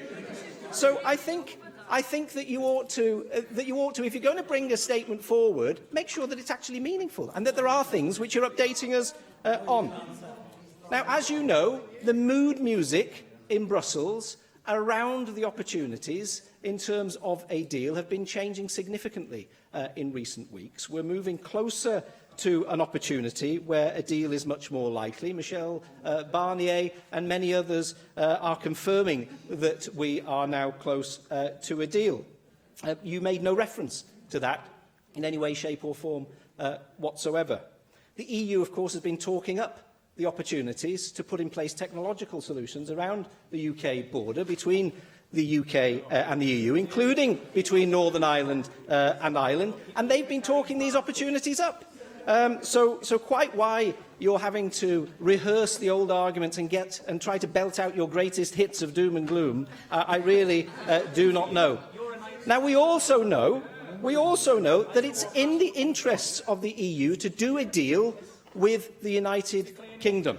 The IMF has warned the EU that unless they do a deal with us, 0.7% of the EU workforce could be put at risk, and that economic growth across the remaining EU states could be affected by up to 1.5%, with, of course, Ireland being the hardest hit. And that's why, on these benches, we will continue to support the UK Prime Minister as she seeks to get the best possible deal for Britain through the pragmatic approach which she has taken in setting out her stall with the Chequers agreement. That's the one which she and her team are pursuing. And frankly, it's about time you got on board and started playing Team UK rather than trying to cause problems and to frustrate the will of the Welsh people. It's only a deal like the Chequers Agreement that will continue to allow us to trade with the EU in as frictionless a way as possible, while still having the opportunity to do bilateral trade agreements. So can I ask you, amidst all your doom and gloom, what on earth are you doing to prepare for the opportunities that Brexit presents for Wales and the Welsh economy? Why is it that we've heard nothing about the preparations that you're making to change the procurement processes to support small and medium-sized firms who currently can't get a look in very often in terms of public procurement processes? Why is it that you aren't talking up the opportunities for Wales in terms of the potential new trade deals that might be done in other parts of the world outside of the EU? Now, to be fair to the Welsh Government, I've seen that you've been ramping up the ability of the Welsh Government offices in different parts of the world to be able to engage in those trade discussions, and I think that that's a very positive thing. You didn't speak about it specifically in your statement because you wanted to concentrate on doom and gloom and everything that might possibly go wrong. However, I would be grateful if you could tell us what's the size of that workforce at the moment. In what ways are they currently involved in discussions with the Department for International Trade? And can you also tell us, you've got this 50 million transition fund I would be grateful to know where you're intending to spend the rest of that money. You've only announced a very small slither of it to date. And I would be interested to know, and I'm sure the people of Wales would be interested to know, where else you're going to spend that in order that we can maximise these opportunities. So instead of the doom and gloom, why can't we have someone who's more optimistic about the future, particularly given that you're wanting to become First Minister of this nation in the future? Well, diolch yn fawr. The member began by saying that he was no better informed about Brexit, and I think the rest of his contribution allowed us to see how true he was in how he opened it. It will come, I'm sure, as good news to people in Wales that when their driving licences don't work in the European Union, the Conservative Party doesn't mind, but when they're left waiting, as they will be. These are not my ideas, by the way. These are the documents published by your government. Yeah. That's what their documents last week said. It said if there is no deal, your driving licence will not work. It said if there is no deal, you will queue every time you cross a border in the European Union where you do not cross today. It said that while now you are guaranteed to have no roaming charges, by legislation of the European Union, you will not have that protection in the future. But we've heard this afternoon that really will not matter. The member said that there had been no impact from Brexit on the UK economy so far. The UK economy is 2% smaller than it would have been had we not made the decision to leave the European Union. That costs every household in Wales £900. That's the impact already. It is nonsensical to say that the decision has been cost-free in economic terms. And again, that is the advice that the UK government publishes through the Chancellor of the Exchequer. Now, the member said that I hadn't mentioned the JMC that took place last week. In fact, it dealt with exactly the three issues that were covered in my statement. We talked about the deal that the Prime Minister wishes to take as a result of Chequers and the barriers that exist to that successful delivery of it. We talked about preparations for no deal, and we talked about the legislative impact of leaving the European Union on the House of Commons, on the Scottish Parliament, on the National Assembly for Wales, and how we can work together to try to mitigate that impact. I'm certain that the Prime Minister of the United Kingdom would be very grateful for the fraction of the Conservative Party's support that she enjoys here in the National Assembly. It will come as a welcome change to her, no doubt, from the difficulties she faces on her own benches. The member asked me a small number of questions at the end. On procurement, he will know that I announced a review of our procurement policies last year precisely in order to take account of the impact of Brexit. I issued a number of written statements on progress in that review over the summer period, and we will look to see where there may be some opportunities that we can take in Wales to realign our procurement policies in the post-Brexit world. The member asked me how many members of the European transition team we now have working in the UK government, in the Welsh government rather. There are 30 members of staff currently employed on those matters. First Minister referred to the nearly 200 additional members of staff we will need to take on to work on these things, particularly in the field of agriculture and environment. In relation to the EU Transition Fund, we have made one tranche of allocations already. A second tranche of allocations will be made very shortly indeed. It will reflect the same broad pattern. There will be allocations that will directly support the rural economy. There will be allocations that will directly support preparation by businesses in Wales. We will find additional help for the higher education sector. We will invest in the capacity of our third sector to be prepared for the impact of Brexit on the work that they do. Steffan Lewis. Diolch, Llywydd. I thank the Cabinet Secretary for his statement today and for updating the Assembly. But despite the flurry of apparent activity over the summer in relation to our separation from the EU, we are no closer to answers to fundamental questions, questions so fundamental that they range from the future of an international peace treaty to food security. What is becoming very clear, however, is that we are being held hostage by a bunch of ideological separatists in Westminster. In terms of the specifics of his statement today, can the Cabinet Secretary clarify a few points, specifically the points he's made about the customs union or a customs union? He has stated in his statement that we should stay in what I believe he is saying, that we should stay in the customs union. The text I have in front of me says that we should stay in a customs union. Is he able to clarify whether he wants to stay in the customs union or whether he wants to negotiate a new customs union? That is linked to my second question, which is the point he raises on the need for a general election, a UK general election, in the event of the Prime Minister failing to get a deal on separation through the Westminster Parliament. Presumably, the Cabinet Secretary would want the outcome of that general election to be a majority Labour government. But if that is the outcome, then we will definitely be leaving the customs union and we will definitely be leaving the single market. So I wonder if he can clarify why it is tactically in the interests of the people of Wales and even the Welsh Government for there to be a majority Labour government taking us out of the customs union and the single market. How can you reconcile those apparently contradictory positions?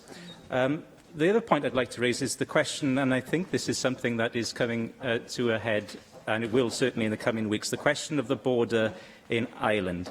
Given the impossibility, regardless of the utterances of the spokesperson for the Conservative group today, given the impossibility to have an open border on the island of Ireland as there is now, if one part of Ireland is outside the customs union, is it not more likely that we will see, therefore, a hard border in the Irish Sea? In which case, what mitigating steps, well, I say mitigating, there are no mitigating steps there. What steps is the Welsh Government taking to avoid that outcome, that Northern Ireland, the fallback position is that Northern Ireland will remain in the single market and customs union in order to maintain the Belfast Agreement. And that means a hard border in the Irish Sea, which would be a disaster for communities in Wales. The other questions I'd like to ask relate to contingency planning on behalf of the Welsh Government. I, of course, welcome the Brexit Business Portal, of course, a Plaid Cymru policy and suggestion made quite soon after the referendum. Indeed, it's a great regret that the Brexit Business Portal couldn't have been introduced sooner. But I wonder, I know he's going to formally announce and launch this soon, but can he tell us when he will be launching the Brexit Business Portal and how businesses will be able to engage in it? I think we would find it also very useful as members of this Assembly if the Cabinet Secretary were in a position to publish, maybe in the Assembly Library, a comprehensive list of contingency plans that the Welsh Government is undertaking. He said in his statement that they have been enhanced during the summer period. I think a list, perhaps along the lines of the format of the UK Government publishing its papers in the event of a no deal. We could have a similar system in Wales where Welsh Government is publishing more detailed information on contingency planning, not just for no deal, but for possible deal as well. The one aspect I think is missing from the statement today is the question of contingency planning in the Welsh NHS. I have raised this on a couple of occasions because, of course, this is a very complicated situation because we have drug control that is, of course, not devolved, but, of course, you can't run a National Health Service that is devolved without drugs and without treatments, of course, and I declare an interest as somebody who's currently benefiting from treatment on the National Health Service and the treatment that I personally am received through chemotherapy. I understand that those drugs at the moment come via Munich, are distributed across the European Union via Munich and are sourced from around the world. And that's a very, and this is something I would urge people to think seriously about. When people are flirting with the idea of no deal Brexit, that means no deal on cancer drugs that people in this country rely upon. This is not playing political games or political football. That's a serious issue. If we don't have a deal on the future of cancer drugs that make up the composition of chemotherapy, cancer patients in this country are going to suffer.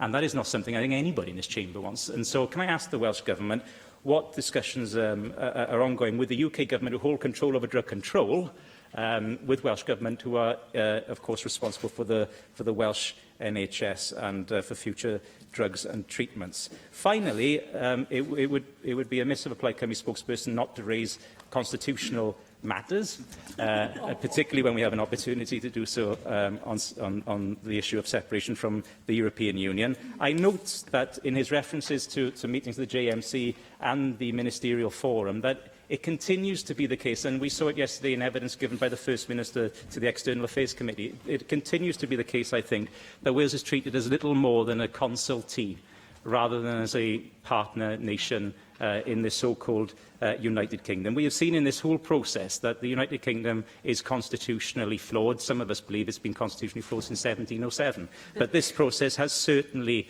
underlined that. And with developments in other parts of the UK, the prospect of a united Ireland, the prospect of a second referendum on independence in Scotland, what contingency planning is the Welsh Government undertaking at the moment for the very real, I suggest, possibility of there not being a United Kingdom at all at the end of this process?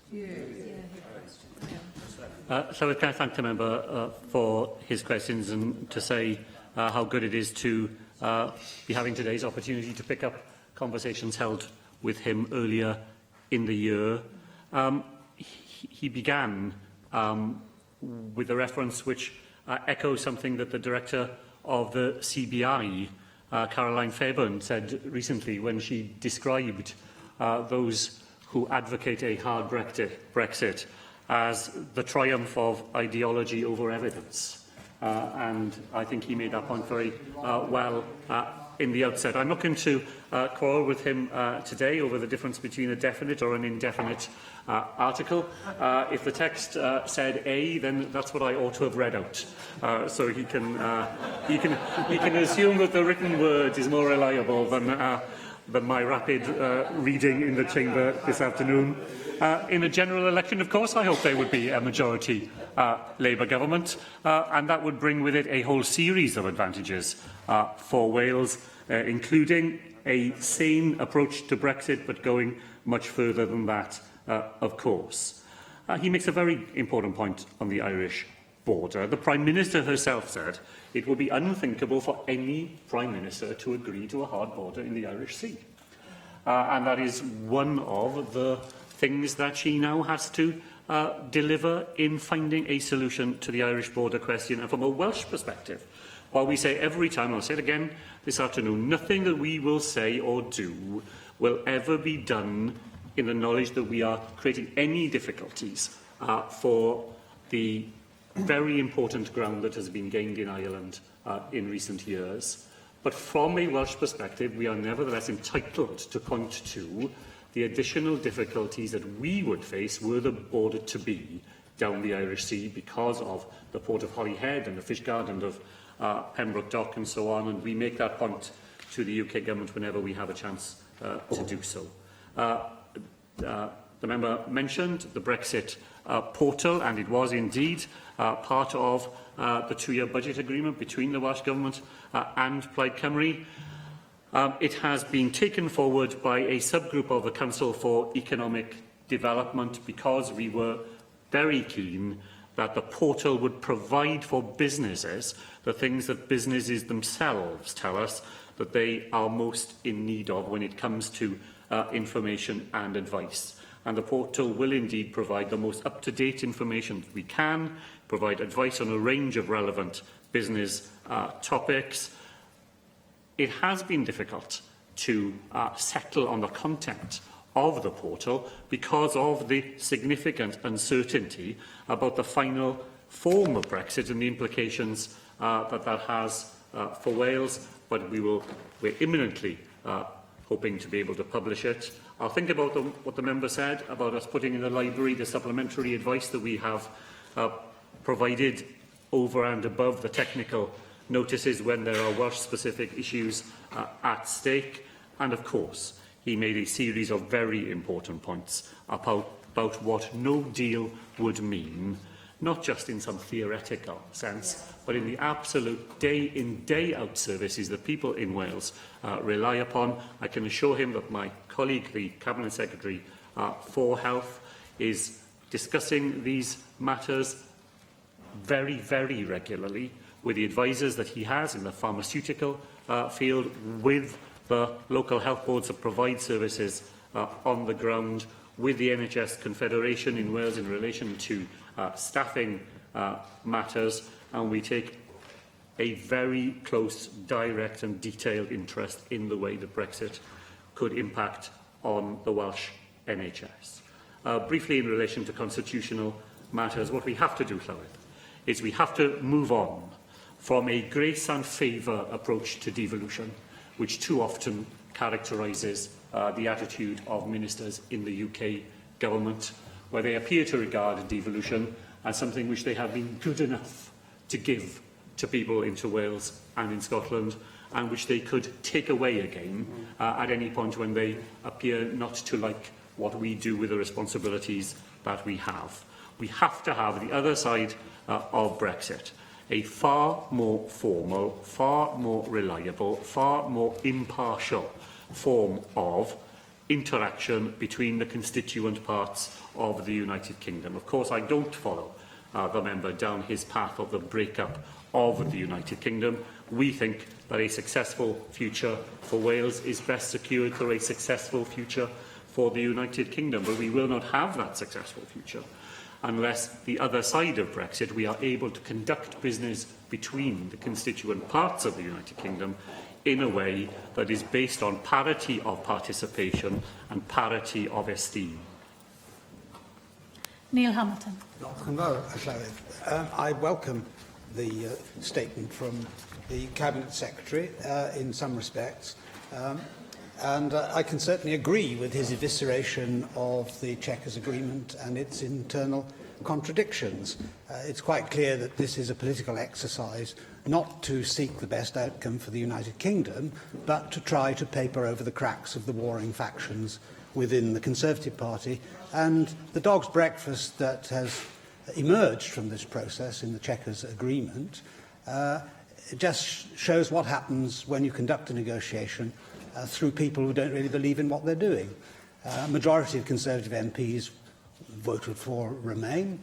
An even bigger majority of members of the Cabinet were Remainers. We have a collection of people who fundamentally don't really want to leave the EU, and the Chequers Agreement is designed to achieve that particular objective. We will remain in the EU in all but name. And so I'm surprised in many ways that other parties aren't more cheerful about it, because it actually delivers for them what they want. Stephen Lewis, in the course of his contribution this afternoon, talked about the country being held hostage, Wales being held hostage by irreconcilable ideologues at Westminster. Actually, the people who are holding us all in the United Kingdom hostage in this process is the European Commission and their mouthpiece, Monsieur Barnier. Nobody could promise an agreement because, of course, we can't control the reaction of the European Union to British proposals. So the First Minister was quite wrong when he said earlier on that we all confidently promised a deal from the EU. I certainly didn't promise confidently any deal with the EU, knowing that actually we're speaking different languages. In political terms, we've been talking the language of economics. The European Union negotiators are actually talking the language of politics. For them, the fundamental necessity is to maintain the political project of moving to a greater and greater unity politically, and that is one of the main reasons why I have always been opposed to Britain's membership of the EU. I do not want to be part of a federal superstate in the EU, and that is what the permanent bureaucracy of the European Union is determined to achieve. So this negotiation was always doomed to fail if they had the upper hand, and the British government's weakness in this regard has actually given them an even greater advantage than they enjoyed naturally. But the Cabinet Secretary very quickly lapsed from that analysis, in which I can agree with him, into his usual jeremiad. I always enjoy his classical allusions, although I wonder how many secondary school children today would understand who Scylla and Charybdis were. And sadly, I don't suppose they even know who the prophet Jeremiah was either. But if ever there's an updated version of the Book of Lamentations, I can think of nobody better to write it than the Cabinet Secretary himself. And as Darren Miller pointed out in his contribution, the extravagant claims of Project Fear go beyond absurdity, and the idea that we won't be able to use our passports or that aircraft will not be able to fly over European airspace or land at European airports, and of course the reverse would perhaps be true in those circumstances, I think is so ridiculous that we don't need to spend much time on that. And I didn't regard it as a refutation of what Darren Miller said, that it's in his own government's documents, because the government itself is actually part of Project Fear in this respect, because that helps them to achieve their political objectives as well. We've heard from Monsieur Barnier himself in the last 48 hours that a solution to the Northern Irish problem is easily available. He doesn't say so directly, but what he did say just 2 days ago in relation to solving the problem of east-west trade from Ireland, which is equally applicable to north-south trade, is that whether technology can help east-west trade is a different question from north-south. His aim is to make checks as simple and de-dramatised as possible. But that's a matter for the negotiating teams. Of course, he heads the negotiating teams. So if he is actually working towards a solution, that can easily be found, and there's no reason to think that that wouldn't be available for north-south trade as well. After all, only about 1% of Irish trade is conducted north-south, and there are well-established mechanisms in other jurisdictions throughout the world which could make that as undramatic as possible. Automatic customs clearing, electronic border checks, occasional physical checks away from the border areas. And so if there's a will, there's a way, and that can easily be achieved. And Ireland is actually being used as a bargaining chip by the EU as a means not only of undermining our negotiating position in this Brexit negotiation, but also as a means of trying to break up the United Kingdom, and in particular to create political unity in Ireland, which would clearly be a disastrous effect of the Brexit process. But they're the ones who are playing with fire, not us. My solution to that would be to say, if you want border checks on the Irish border, you put them up. Let's put the ball back into their court, and let's see what happens then. We could unilaterally decide to have no border and let them cope with the consequences. But the Cabinet Secretary, in the course of his statement, said that he couldn't see any advantages from a no-deal Brexit. It's inevitable that there would be costs of a no-deal Brexit. Nobody's ever denied that there would be transitional costs of leaving the EU, in the same way as there were significant transitional costs of joining it in the first place. But the protectionist policies of the EU bear down most heavily upon those at the lower end of the income scale in this country, from a protectionist agricultural policy where tariffs are as high as 50% on the one hand, to taxes on footwear, clothing, even through the VAT code on things like sanitary products and many others that we frequently refer to in the course of this debate. We will have the freedom, once we're out of the EU, to make our decisions for ourselves in all these areas and to get rid of the regressive elements in the trade and tax codes which the EU has forced upon us. I have no fear of the trade consequences of leaving the EU for the longer term. And you referred, as the First Minister did earlier on today, to I've asked several questions up until now, and I'll ask a few more as well, so in the short time that remains to me. But it's the EU that will be fundamentally the loser from cutting off of trade flows or restricting trade flows, because we have a massive trade deficit with them. We know 88% of the cars that are registered in Britain every year actually originate from the EU. We have a trade deficit in cars amounting to millions, with Germany alone. And admittedly, there will be problems for certain agricultural sectors if there is no deal, particularly, as we know, for lamb producers. But the sums of money involved here in global terms are small and can easily be dealt with by a government which has the will to put in place a system which protects the interests of those who would be disadvantaged. After all, the figures are that we import from abroad £0.4 billion worth of lamb, but we export 0.3 billion. So that we have a deficit on the imports of lamb, and there's massive opportunity for import substitution for British farmers generally if the EU is so stupid as to try to force us into a position where there is no deal, to which they are actually legally committed to find a way to achieve through the Lisbon Treaty itself. So they would be breaking their own laws if they were to carry on the road that they are. So what I ask the Cabinet Secretary to do, with no confidence whatsoever that he'll take my advice, is to become a bit more cheerful and optimistic about the future. Whatever the short-term cost, the long-term gains in democracy for the British people are what this is all about. Why should we want to outsource the making of our laws to a collection of international technocrats who not only do we not elect and cannot dismiss, but we can't even name? This is the very reverse, I think, of what the Labour Party was set up to achieve, to use the forces of parliamentary democracy to benefit working people in this country.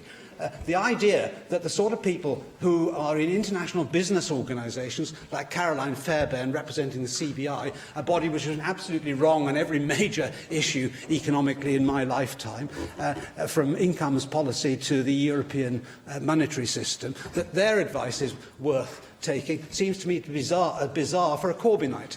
But perhaps these contradictions will be explained in another forum. So, the last question I want to ask to the Cabinet Secretary relates to the possibility of a second referendum, because it's quite clear now that the direction that the Labour Party is going in is actually to have a second referendum, because whatever deal is done, or no deal is done, they hope that the British people will take a different decision next time from the one that they took last time. But for how many times do we have to have a vote on this issue? They've spent 40 years denying us one since 1975. We have a second referendum. British people must be forced to keep on voting until they provide the Labour Party with the result that they want. If we have a second referendum, why not a third? Why not a fourth? Why don't we make it an annual event like Christmas? Because then we will all have something to look forward to as politicians every year, something to keep us all in business. So where does it end, is what I ask. The British people decided, including the Welsh people, by a majority, they rejected the policies of Plaid Cymru, they rejected the policies of the Labour Party in the referendum in May 2016. And therefore, will the Cabinet Secretary not take the votes of the Welsh people and the British people at face value and give them what they want, which is freedom from the EU? Well, Llywyd, I think I heard two questions. In that, the first question was, why don't I cheer up? And I hope I set out for you all the reasons why a sensible person will not be approaching this autumn in a spirit of empty optimism. The second question was about a second referendum. I've said plainly that my own belief is that if you have a deadlocked House of Commons, you need a new House of Commons through a general election. As I understand it, the talk of a second referendum is not about reversing the first referendum, although I think we can speculate, and we would not be unfair of us to speculate, that had the member found himself on the losing side of the last referendum by a very narrow majority, that he would not be sitting there saying, oh, well, the British people have spoken, I will never ask that question again. But of course, it's apparently impossible for people on the other side to ask the same question again. The question of a second referendum is not on whether to leave the European Union, it's whether the terms of the deal negotiated are satisfactory to people. I think that's a different question, and I think it's not improper for people to think about that is the right way to ask people as to whether or not, having decided to leave the European Union, is this what you thought it would mean? Is this what you thought you were voting for? That's not an unfair question. to ask people. If I buy a vacuum cleaner in a shop today, I have 28 days to take it back to the shop if it doesn't do the job that I thought it was going to do when I bought it. Now, if I can do that for a vacuum cleaner, then asking people whether or not, having made a decision to leave the European Union, whether this particular deal is what you think you were voting for, I don't think it's right simply just to dismiss that. In amongst everything else, though, I think you hear 2 or 3 of the emerging narratives of those people who tried to persuade people in the United Kingdom to leave the European Union. When it all goes as badly wrong as some of us fear that it might, the accusations will be of betrayal at home and intransigence abroad. Everything would have been fine if it wasn't for the fact that those people in charge of it, David Davis, Boris Johnson, those well-known people determined to stay in the European Union. If it hadn't been for them, everything would have been fine. And if it wasn't for them, it's all the fault of foreigners.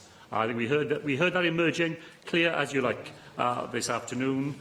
Then we hear, on the one hand, of course, it'll be fine anyway. Apparently, driving licence will work, although we're told they won't if we have a no Brexit. I wonder if a member had spotted today in his talk of German car manufacturers that BMW has said that it will shut its main British manufacturing factory for several weeks immediately after the 29th of March next year. It's a decision they've already taken because they fear that the Channel Tunnel will be blocked for 2 weeks, that they will not be able to move parts from one part of the European Union to another. Far from German car manufacturers being in favour of new free trade deals with the United Kingdom, they are taking steps now to deal with the consequences of the course of action that he and his party have advocated. And then we hear, if it's not going to be fine straight away, then don't worry. In the longer run, it will all be fine. Well, I wonder whether people who heard messages during the referendum campaign and saw buses going up and down their streets with large sums of money advertised on the side of them realised that this wasn't going to happen as a result of leaving the European Union. It was as a result of some long-distant future when a period of immiseration had been survived and everything would be fine for those that were left. Really, it doesn't stack up. The member knows it doesn't stack up, but he makes his normal attempt to persuade us of it this afternoon. Mick Antonev. You'll have heard Frances O'Grady, General Secretary of the Wales TUC recently, and she said, I warned the Prime Minister that if her deal doesn't protect jobs, rights at work and peace in Northern Ireland, the TUC will throw its weight behind a call for a vote on the terms of Brexit. We're all trade unionists. When we do a deal, we go back to the members to get their approval. So whether it's through a general election or a popular vote, Mrs May must put her Brexit deal back to the people so they can decide whether it's good enough. Now, it seems to me, Cabinet Secretary, that is something that sounds and is very reasonable. I wonder whether you agree with that. But in terms of your statement, one further point is this. We've been hearing a lot about shared prosperity before the summer. There doesn't seem to be any talk of shared prosperity in the various discussions that have taken place. Now, we know that the Tories, when they talk about shared prosperity, the only prosperity they've ever shared is prosperity amongst themselves and those that support them. But I wonder, is there any prospect of any shared prosperity whatsoever heading its way towards Wales, as was promised before the referendum? Well, look, let me say at the beginning, I hope there will be a deal.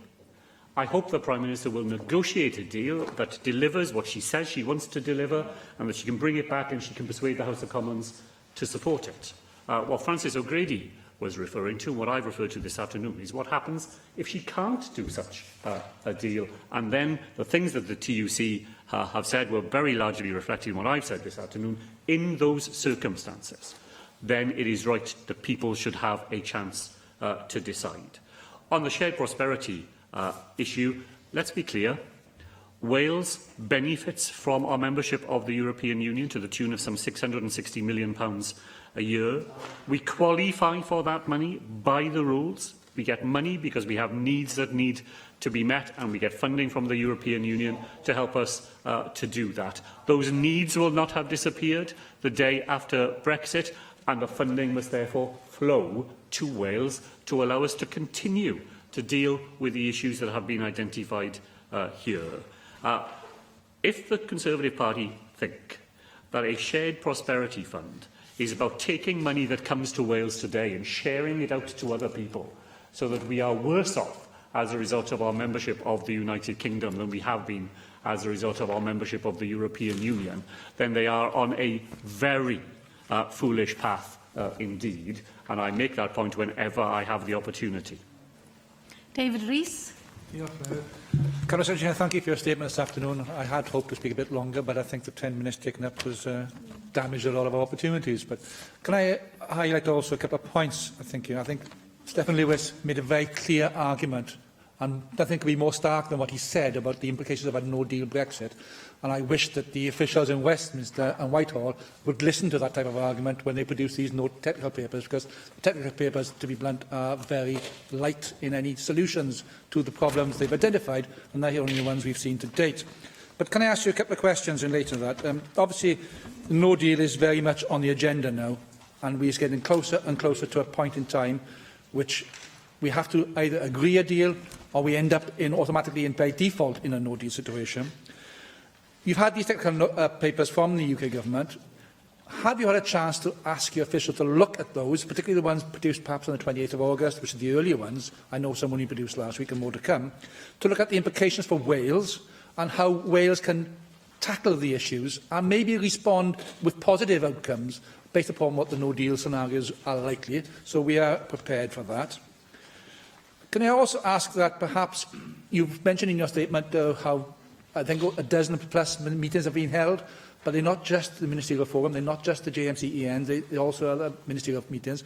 Have you got a situation where we now have a cross-portfolio look at all these things, so we can put them together? Because very often we get governments working in silos. This is a situation where we need to have a cross-portfolio picture as to what's happening for Welsh Government to ensure that what's been said in one forum is being replicated in another forum, and so we have consistency in those discussions.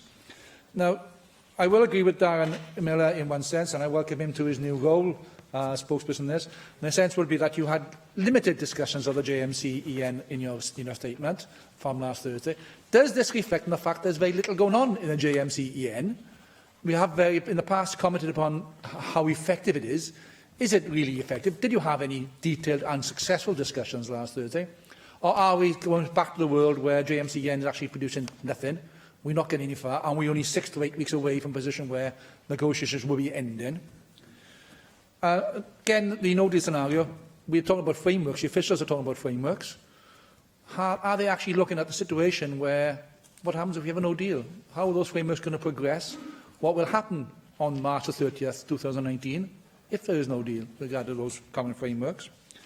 And you haven't commented upon in your statement, perhaps, on the actions the Welsh Government is taking with the regions, because I recognise the difficulties we have sometimes as not being the member state in those discussions, but we are discussing with the regions our future relationships.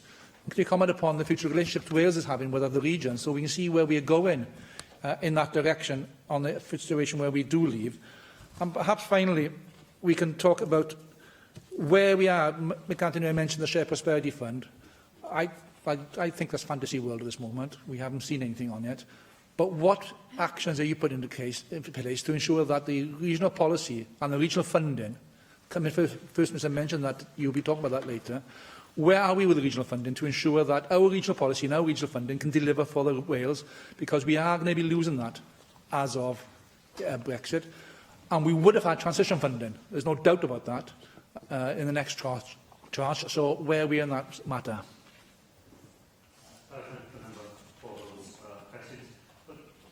Much of what I've said this afternoon has been critical of the UK government, and rightly so. So let me try and make a small number of more positive points. First of all, to say that with the technical notices, Welsh Government officials did have an opportunity to read and comment on those notices during the period of preparation.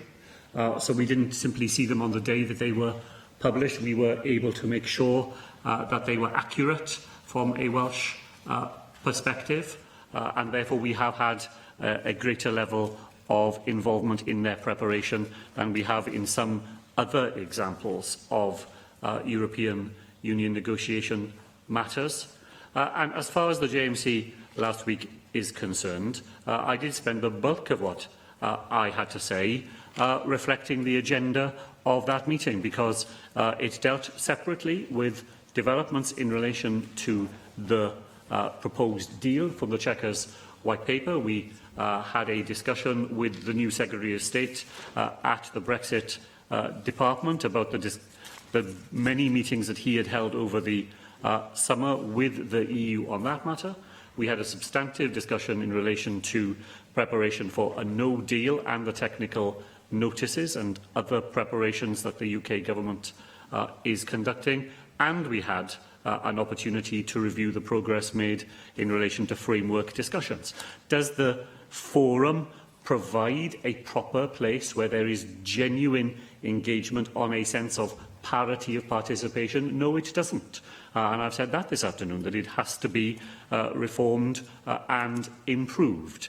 But was it a worthwhile encounter? Yes, it was, because it allowed myself, as the Welsh Government representative, and indeed my Scottish colleague Mike Russell, to make a series of important points representing the interests of our nations, and it was worthwhile from that point of view, and it is the first of a series of JMCs which are now timetabled through the autumn, and that's an improvement as well, where we have a series of agreed dates in advance that allow us to be more involved in prior preparation for those meetings. So they are by no means perfect, but they remain a place where we take every opportunity to advance Welsh interests.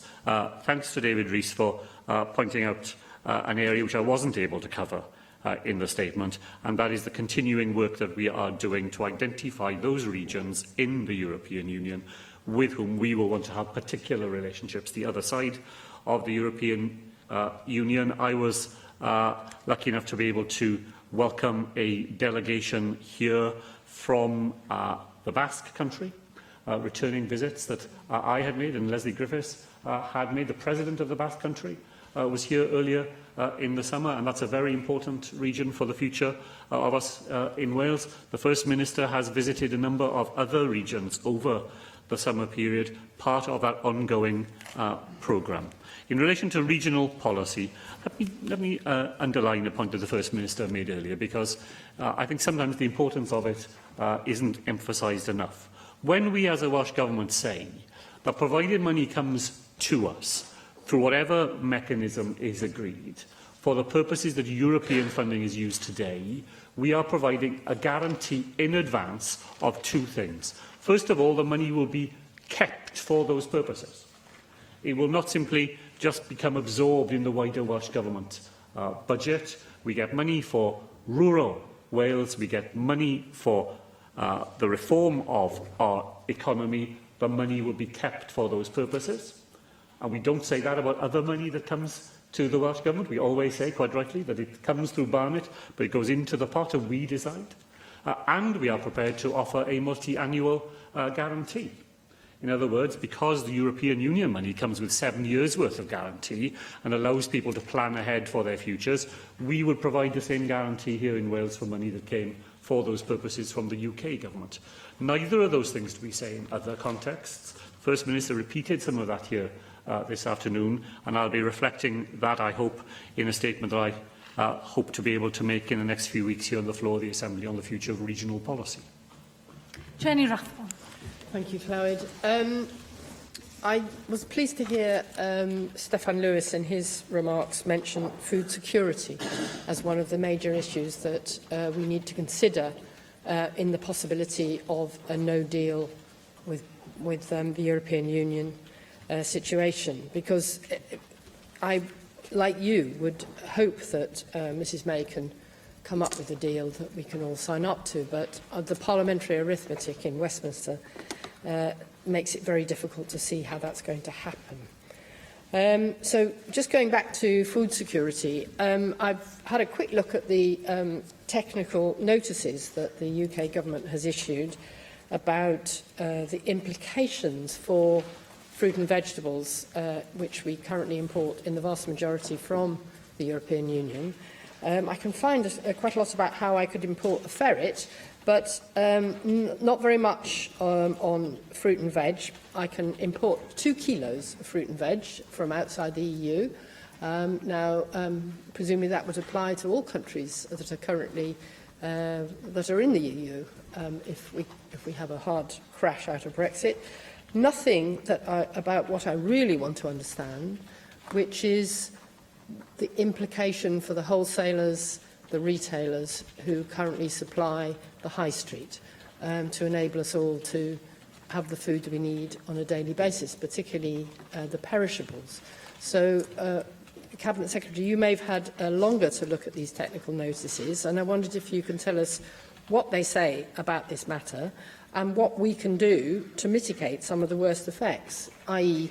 planting now for spring crops, possibly using the LEADER programme within the EU programme or other money that might be made available to encourage citizens and companies, businesses, to start growing more fruit and veg now.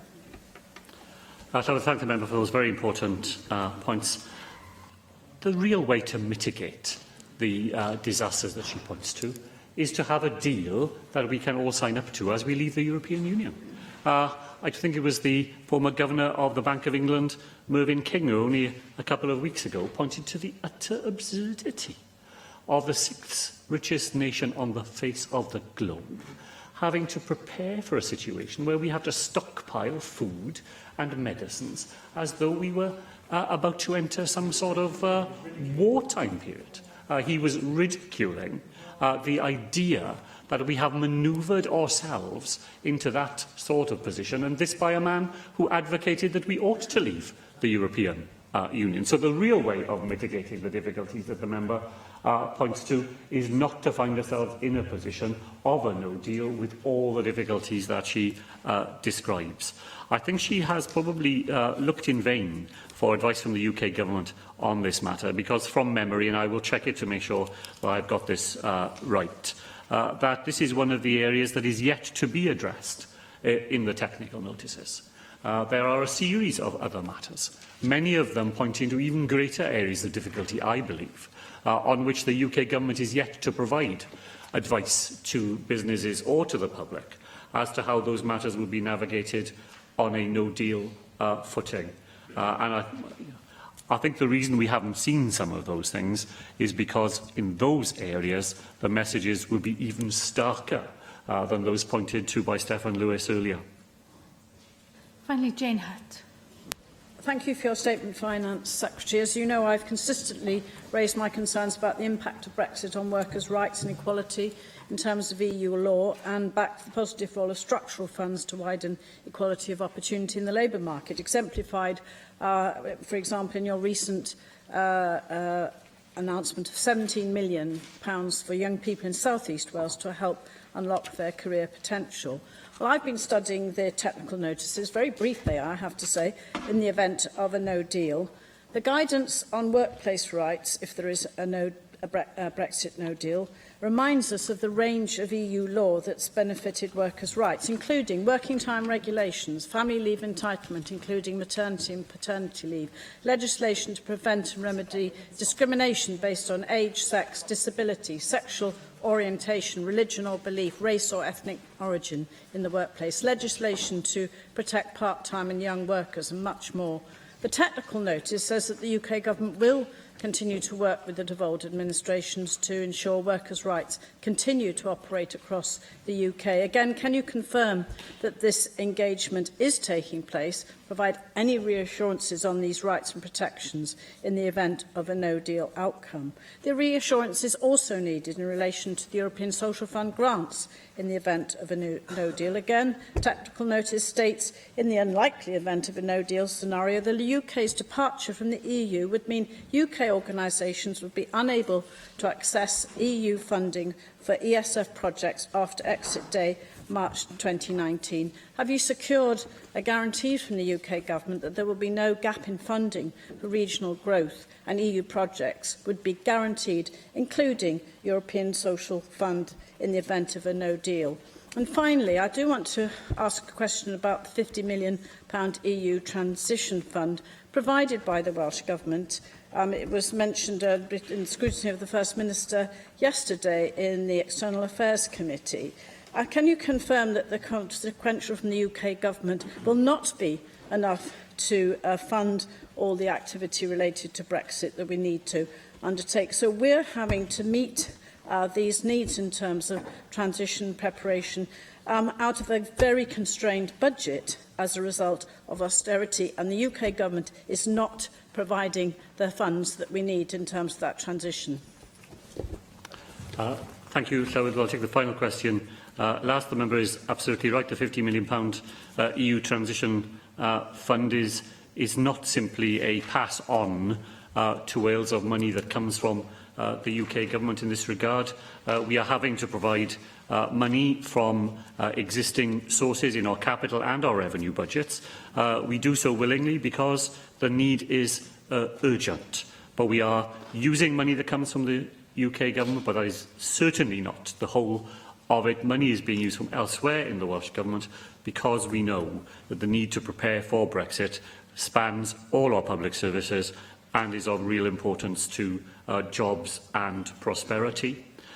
As far as the future of structural funds is concerned, I welcomed the Chancellor's original guarantee when he provided some assurances in the immediate aftermath of the referendum about structural funds, and I've welcomed his further decision to guarantee structural funds for the whole of this period. That has helped to give certainty to current participants and has given confidence that we will be able to make the best possible use of funds in the current round. It's what lies beyond the current round, in the way that Mick Anthony asked about the Shared Prosperity Fund, where we now need, and urgently need as time goes by, equal clarity that the money that Wales has enjoyed in the current round will be available to us for those purposes beyond Brexit. Finally, on the question of workers' rights and of consumer rights and of citizenship rights and human rights, all those things that we have gained as a result of our membership of the European Union. The problem here, Llywydd, is this, isn't it? Mrs May says to us that in the event of a no deal, all those rights would be guaranteed. But if there is no deal, there will be no Mrs May. And the problem then is that the promises that she has provided will fall to those people on her backbenches who have promoted no deal to deliver. And do we believe that they share those same beliefs? Do we think that a Boris Johnson-led government would be equally committed to securing the rights that British workers and British citizens have enjoyed through the European Union? Well, of course not. Of course we could not have that confidence. When Mrs May says so, I'm prepared to believe her. She said so from the beginning, that those rights would be guaranteed, and it is perfectly possible to pick those rights up and drop them into UK law so they go on being observed here instead of through EU law. But in the event of a no deal, the people making those promises are very unlikely indeed still to be in charge, and that's the danger that is posed for workers and others here in Wales. Diolch i'r ysgrifennydd Cabinet. Yr eitem nesaf felly o'r datganiad gan Weinidog y Gymraeg a dysgu gydol oes ar adroddiad cynnydd ar y cynllun cyflogadwyedd, a dwi'n galw ar y Gweinidog i wneud i datganiad. Eluned Morgan. Diolch yn fawr, Llywydd. In March this year, we published a cross-government employability plan that set out our vision for making Wales a full-employment, high-tech, high-wage economy. And that plan presented an ambitious strategy to create a highly trained and inclusive workforce, one which can respond effectively to national and regional skills needs and adapt well to the future of work. And now, at the centre of this ambition, we committed to helping everyone achieve their full potential through meaningful employment, regardless of their ability, background, gender or ethnicity. And the plan also made it clear to employers that they have a responsibility to nurture, train and sustain their employees to ensure that the future of the Welsh workforce is a stable and forceful one. Now, aligned closely with that economic action plan, we have ensured that together we are driving inclusive growth, that we're improving productivity, and that we start to prepare to future-proof our economy against those future challenges. Now, we set out a wide-ranging programme of actions and commitments in that employability plan, as well as stretching 10-year targets in order to achieve that vision for Wales.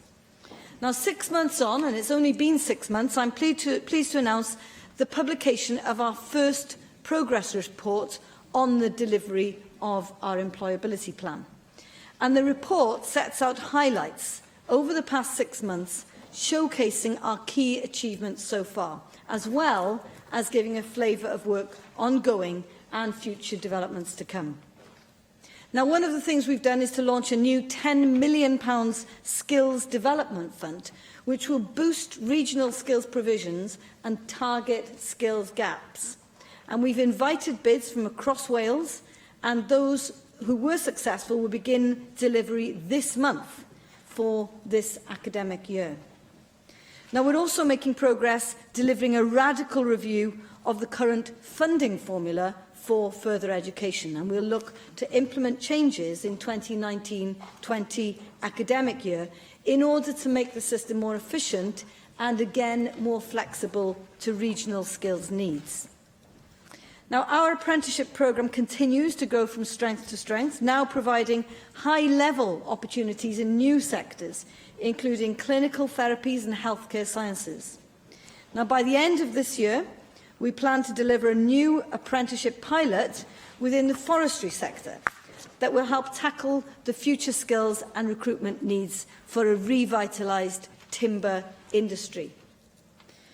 We've got a £2 million initiative to trial an individualised placement support approach, and that has already started. And that will support 450 individuals experiencing mild to moderate mental health issues, helping them to access both mental health and employability in support in a joined-up way. So that's working with the UK Government's Work and Health Unit and Job Centre Plus. And what that trial does is to offer a groundbreaking opportunity to integrate healthcare and employability services. Now, at the centre of our new individualised approach to employability support, we're making excellent progress in developing more streamlined access to advice and support. And we're doing this through the Employment Advice Gateway, which will be launched from February next year. That'll be delivered by Careers Wales. Our new employability support programme, Working Wales, will be accessed via that gateway and again will be ready for launching next year.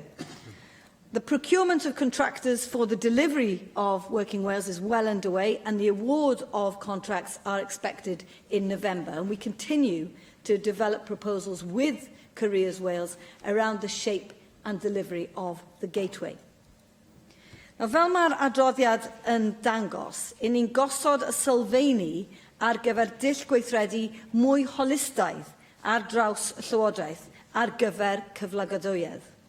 I ni'n cydnabod bod angen cysylltu gwahanol wasanaethau cyhoeddus yn well sy'n cynnwys trafnidiaeth, iechyd, tai, gofal plant a chymorth cyflogadwyedd, a sicrhau bod y gwasanaethau hyn yn cydweithio fel bod mwy o bobl yn gallu cael gwaith a chadw gwaith. I ni eisoes yn gweld manteision cydleoli yng ngwaith tasglu'r cymoedd a'n rhaglen cymunedau am waith. Ac i ni wneud hyn trwy sefydliadau canolfannau cymunedol, a byddwn ni yn parhau nawr i ddatblygu dull gweithredu yma trwy'r porth newydd. Ni hefyd yn gwneud cynnydd da wrth weithio gyda'r adran gwaith a phensiynnau a'r gymdeithas cludiant cymunedol i archwilio sut gallwn ni ehangu'r opsiynau cludiant mwyn gwella cyflogadwyedd mewn ardaloedd lleol. I ni bellach yn datblygu cynlluniau ar gyfer cynllun peilot yn y cymoedd a fydd yn helpu i leihau rhwystrau i waith oherwydd diffyg opsiynau cludiant hyblyg neu fforddadwy. Ac un o'r prif ymrwymiadau a wnaed yn ein cynllun cyflogadwyedd oedd pennu targed cenedlaethol newydd i gynyddu y nifer o bobl anabal sydd mewn gwaith. Mae gwella cyfleoedd cyflogaeth i bobl anabal yn flaenoriaeth, a mae'n bwysig iawn i'r llywodraeth yma. Ni'n benderfynol o ysgogi'r newid mawr sydd ei angen mewn gweithleoedd ac yn cymdeithas i chwalu'r rhwystrau a'r heriau a wynebu'r gan bron i 75,000 o bobl anabal yng Nghymru sydd ddim mewn gwaith ond sydd eisiau gweithio. Dwi'n hapus ar cynnydd ni wedi wneud hyd yn hyn wrth weithio mewn partneriaeth agos a phobl anabal a'i cynrychiolwyr nhw sydd wedi bod yn cynghori Llywodraeth Cymru ar y ffordd orau o gyflawni hyn.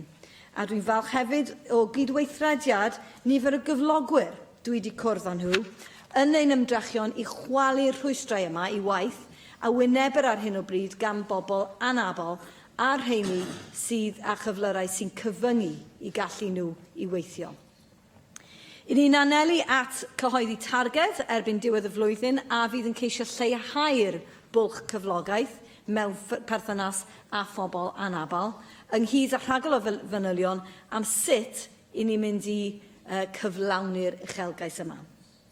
A drwy fy cyfarfodydd a chwmnïau angori a rhwydweithiau busnes, dwi'n mynd i barhau i herio cyflogwyr i wneud mwy ac i archwilio sut gallwn gydweithredu i helpu pob unigolyn a nodweddion gwarchodedig i gael swydd gynaladwy sy'n rhoi boddhad iddyn.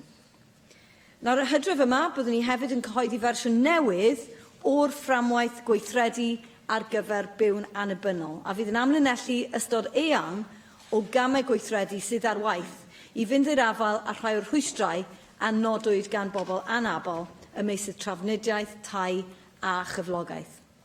Felly mae'r adroddiad yn dangos i ni wedi cyflawni llawer iawn, dwi'n meddwl, mewn 6 mis, ers cyhoeddi'r cynllun, gan roi dull gweithredu newydd a phellgyrhaeddor ar waith i wella cyflogadwyedd ar draws Cymru.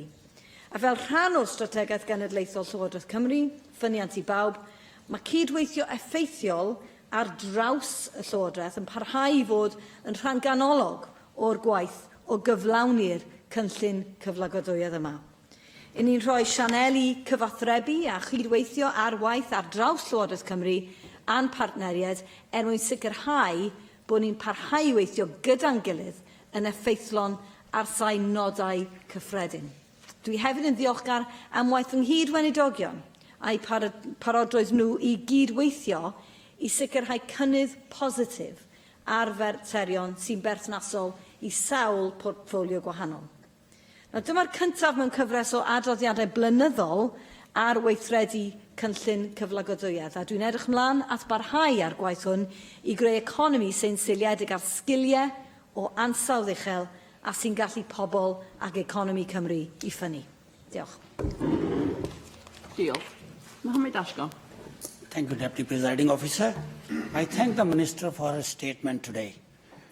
It is clear that if we are to ensure workforce supply meets business needs, there has to be better collaboration between industry and education. Local colleges, training providers, and universities need to understand and respond to the requirements of businesses by providing training programs tailored to meet existing skill demands in Wales. Research for South East Wales Regional Skill Partnership reveals that while some colleges are making great progress in building relationships with employers, others offering training without understanding the needs of local businesses. So, what is the Minister doing to address this problem and to ensure greater collaboration and communication between businesses and education is maintained and achieved here in Wales? The construction industry is a case in point. In July, the Federation of Master Builder Cymru found that construction SMEs reported slower growth in activity in second quarter of this year. One of the reasons given for this was the shortage of skilled labour. 2/3 of businesses reported difficulties in hiring bricklayers, and 60% of hiring carpenters and joiners. While SMEs builders reporting rising workload, what is the minister doing to address the shortage of skills in the construction industry, please? What is she doing to change the poor perception of the construction industry as a career option amongst young people? Young people need a clear and compelling technical pathway through post-16 education with equal esteem and equal reward as other more traditional routes. How does the minister intend to promote apprenticeships to young people as a vulnerable career option, and what financial support will she offer to older workers as well as young people to improve training and skills? Finally, Presiding Officer, I would like to mention the subject of digital skills. Digital skills are having a huge impact as the new technologies are adopted, but change is taking place at a rapid pace. What consideration has been given for colleges to partner up with industry to gain access to latest technology and equipment to ensure their training is up to the date and go with the time? This is vital if we are to meet the demand for workers with digital skill, particularly in specialist areas such as cyber security. Minister, I appreciate the new £10 million skill development funds, but I would like to ask you whether there's how much you're spending in Southeast Valleys, BMEs, LGBTs, and people over the age of 50, and how they are going to be allocated in certain areas which are people are unemployed for generations. I look forward to Minister reply on this area. Thank you. Minister. Diolch yn fawr, Mohammed. Yes, I think this development that we've put on the table, £10 million, really has made the further education system sit up and take notice and understand that we are dead serious about the need for them to respond to the skills needs of the local economy.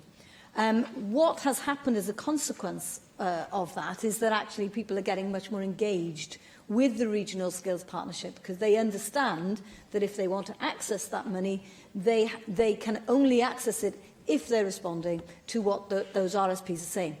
The issue we have now is to make sure that we are getting the right labour market intelligence into those regional skills partnerships. So getting the right people around the table. And whilst we can have big companies, I think it's really important that we also focus on SMEs and making sure that we hear what they've got to tell us about their skills needs. Now, we can do that partly perhaps through sector skills. We can read the labour market intelligence, make sure that that's being built in. So we have gone a long way, and of course, it will be relevant in the review that we're doing in relation to further education, because we need to be training people for jobs that exist or will exist, rather than providing people with training for jobs that simply don't exist. So that is an interesting shift that I think I'm really pleased to say that further education colleges are responding very positively. I think the other issue that you touched upon is apprenticeships. Now, I think we've got a very proud record on apprenticeships in Wales. We're on target to meet our 100,000 apprenticeships. And, of course, what you have to remember is that these are all-age apprenticeships.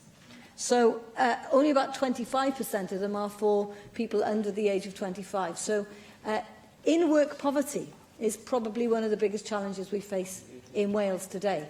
And so the issue is, how do you get people to take on better roles within their jobs and therefore earn more money? And the answer is training.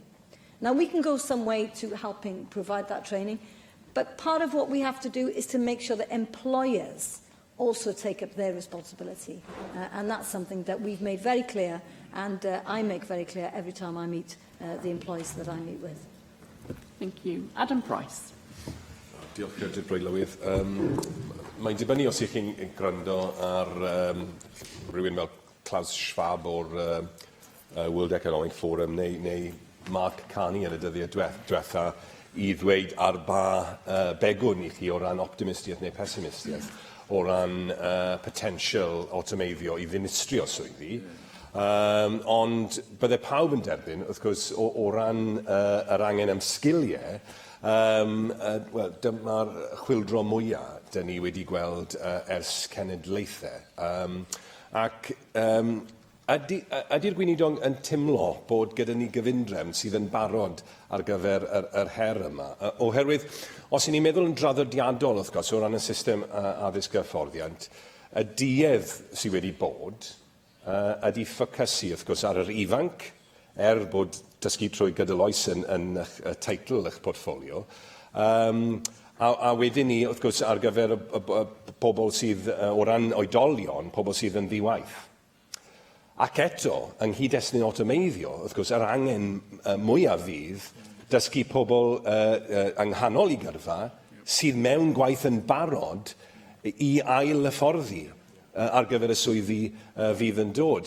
Nawr, y system oedd gyda ni ar gyfer hwnna yn y gorffennol, byddwn ni wedi galw fe yn dysgu oedolion, adult education.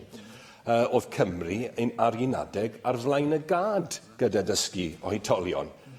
Edrych ar ble dyn ni nawr, ni'n yw Coleg Harlech yn dadfeilio fel symbol, a dweud y gwir, o diffyg buddsoddi. Nid yn unig yng Nghymru gyda llaw, mae'r un patrwm wedi bod yn Lloegr o ran dosbarthiadau nos ac yn y blaen, ble bydde pobl yn mynd I hunain I ddringo'r ysgol o ddilyniant. Neu llai yn yr un sector, neu wrth gwrs I ail hyfforddi ar gyfer sector arall. Os ni'n edrych ar y ffigurau, o'n i'n gweld Cymru'n gweithio, y broses caffael, rhywbeth fel 600 miliwn yn mynd mewn I hwnna.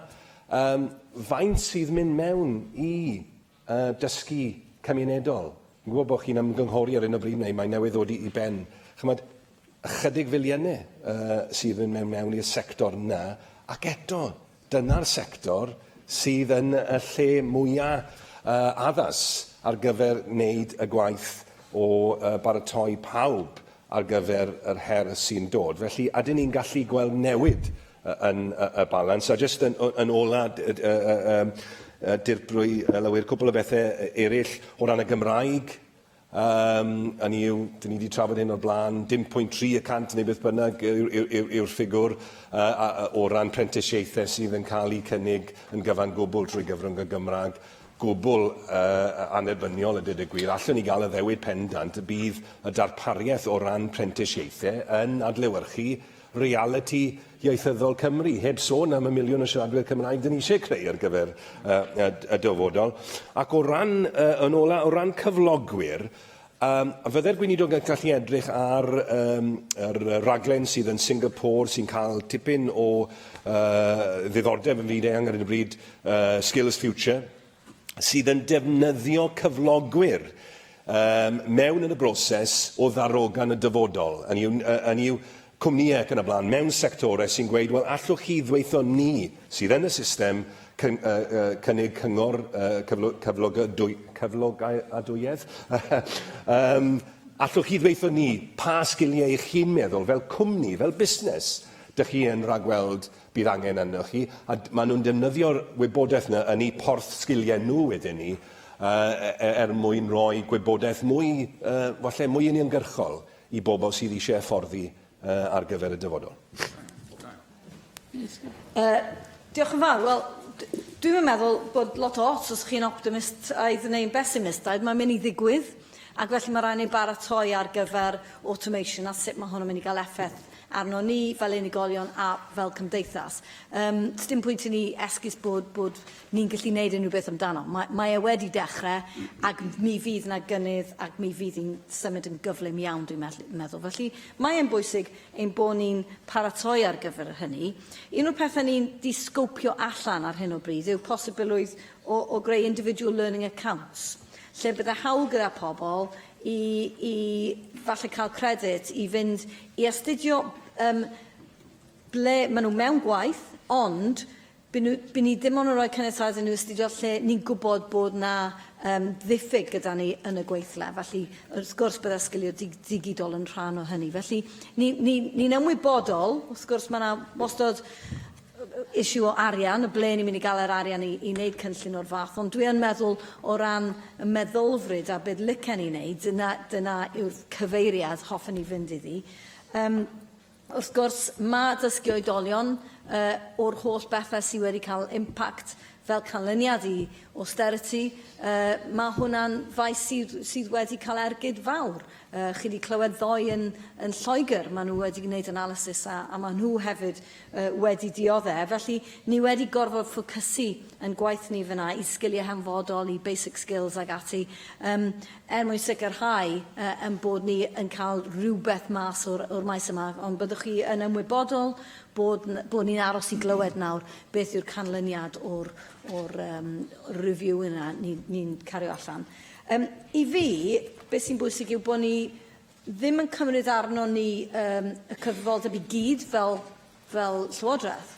Mae cyfrifoldeb arno ni gyd, a mae yna gyfrifoldeb ar cyflogwyr hefyd, i sicrhau bod nhw hefyd yn mynd ati i helpu datblygu sgiliau i gweithlu. Felly, dwi ddim yn iawn bod hwn jyst yn rhywbeth sy'n syrthio ar yn sgwyddau ni. Ac o ran prentisiaethau yn Gymraeg, ni'n cadw golwg manwl arno fe. Un o'r issues fan hyn, wrth gwrs, yw bod rhaid y cyflogwyr fod yn rhan o hynny. Felly, dwi ddim yn rhywbeth ni'n gallu gweud newch hyn. Nhw sydd yn wneud apprenticieithau, a'r pobl eu hunain sy'n cymryd ar yr apprenticieithau sydd yn penderfynu os maen nhw eisiau gwneud y trwy gyfrwng y Gymraeg. Felly, mae'n anodd iawn i ddweud, mae'n rhaid i chi wneud wrth gwrs ni eisiau gweld cynnydd. Mae'r canran sydd yn wneud rhywfaint o'r cwrs trwy gyfrwng Gymraeg lot yn uwch na'r ffigwr o'ch chi wedi gweud. Ac o ran Skills Future yn Singapore, byddwch chi'n ymwybodol bod cadeirydd yn panel ni ar Review of Digital Innovation yn rhywfaint o arbenigydd yn y maes yma o Singapore. Felly dwi yn gobeithio dawr rhywbeth allan o hynny gawn ni weld os gawn ni fwy o fanylion wrtho fe. Thank you. Michelle Brown. Thank you, Deputy Presiding Officer, and thank you for your statement, Minister. I note the contents of your statement, but I must say it's rather lacking in detail, so consequently I've got quite a number of questions for you. For instance, you claim that you're making progress delivering a radical review of the funding formula for further education. I think that's a good idea, brilliant. But you've not said anything about what that progress is. So can you please provide some detail on the actual progress that you've made, you know, where you've gone with it, what are the outcomes, what changes have you made, what changes are you considering? I note also that you've announced the launch of a £10 million fund to boost regional skills provision and target skills gaps. Boosting skills and identifying skills gaps is a necessary and essential thing for government to do. So I think, yes, well done, good thinking on this one. But what's your assessment of the skills gaps in the various regions? And how did you come to these conclusions? How are you assessing the skills needs in the regions? What method are you using? And what's your assessment of the needs of future business investors in terms of future skills in the different regions? Turning to the apprenticeship programme, how many apprenticeships have been created in return for the money spent so far? And what's your assessment of the long-term prospects of apprentices going through the scheme, and how will you actually measure the outcomes of the scheme? With regard to the individualised placement support, can you tell us when you'll be able to report back on the results of the trial, and how will you measure success? You state that we've already seen the benefits of co-location, but it's all very well saying that we've already seen the benefits, but can you tell us, please, what those benefits are that you've seen so far? And I also note that you're endeavouring to increase the number of disabled people going into employment. And I really, really do applaud your intentions on this. I mean, anything that can be done to get disabled people into employment, to be independent, is really, really to be applauded. But can you give us some information about how many disabled people are likely to be helped under the scheme, and how many they're likely to be helped into employment? You're stating that your plan makes the employability plan makes it clear to employers their responsibilities to nurture, train and sustain their employees and ensure the future of the Welsh workforce. But I have a question for you, Minister. Can you please explain to us what makes you think that you're qualified to be lecturing employers about training their staff? Or are you just looking for a way to offload the responsibility for assessing training needs and providing the education to cater for those needs onto employers? Training and coaching employees also costs money, not just in paying for the training, but in the cost of the time taken out doing the training. Is this a cost that you're expecting employers to shoulder, or will it be the state? My one overriding question is this, and I think you probably gathered this from my foregoing comments. How are you going to assess the results of the employability plan? What sort of performance will you consider to be a success? And how will you monitor not just the uptake but the long-term outcomes of the plan? Thank you. Thank you. Minister? Thank you. Well, first of all, we have had quite an extensive discussion with further education colleges in relation to the funding formula. So they have now responded to that, that consultation. I'm expecting to hear the results of that in the next few weeks, because we know that it'll take, we need to give further education colleges probably a year to prepare for any funding changes that may come their way. So that's, I'm very confident, is in hand. In terms of the response to the regional skills, you'll be aware that there are 3 regional skills partnerships, so they are specific to the region. So they are responding to that, what happens in their area. We are hoping and we're expecting and we encourage local businesses to feed into that and to tell us what are their skills needs. And there is a panel, there's lots of people on that Regional Skills Partnership Board, and they then produce a report that then is given to colleges so that they can respond. How many apprenticeships? Well, we produced about 24,000 apprenticeships in 2016, about 16,000 in the first half of this year. So I think we are ahead of target, actually, in terms of our 100,000 apprenticeships. How many disabled people are we going to help? Well, it's a very interesting question, because I think this, again, is not something we can do by ourselves. And the discussion I've had with employers, and I had a very interesting meeting last week with the Human Resources Group, the CIPD. Just listening to them, we created a workshop to find out, look, what is it that they can do to help? And what's clear is that actually we do probably need to think about switching the emphasis so that we're giving more support to businesses and to industry so that we can help them to adapt. They want to help us, and one of the things we've done now is we've created a new portal on Business Wales so that all the information is in one place. So Access to Work, for example, is a programme that the Department of Work and Pension produces. Well, we need to make sure all of that information and things we do in Welsh Government is one place. And then, do we expect employers to train staff? Yes, we do. It's their staff. It's in their interest to employ them.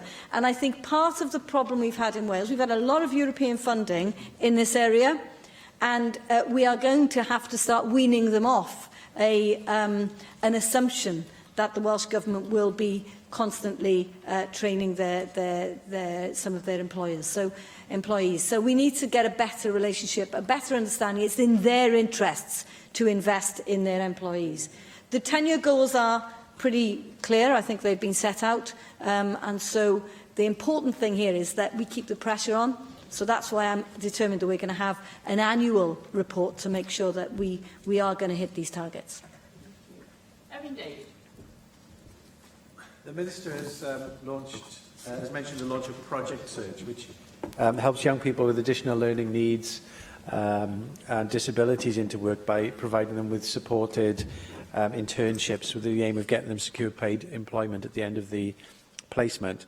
The initiative is to be welcomed, but I wanted to ask the Minister specifically about page 15 of the plan, which includes a commitment to reduce the number of disabled people out of work. And the plan says, working with partners, we'll establish appropriate 10-year targets to focus our efforts. Where adaptation to mainstream provision is appropriate, we will encourage organisations funded by Welsh Government to provide tailored traineeship opportunities for those disabled people who need it. Figures provided to me by the National Autistic Society show that the number of autistic people in full-time employment is lower than the average disabled cohort. For example, 32% of autistic adults are in some kind of employment compared to 40% across all disabilities UK-wide.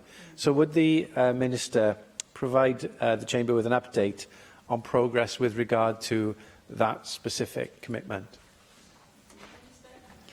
I think probably of all the issues in this employability plan, this is one of the issues that I think as a government we really need to focus on. The Project Search is a great project. I went to visit it last week in Bridgend. So this is a project with the local health board.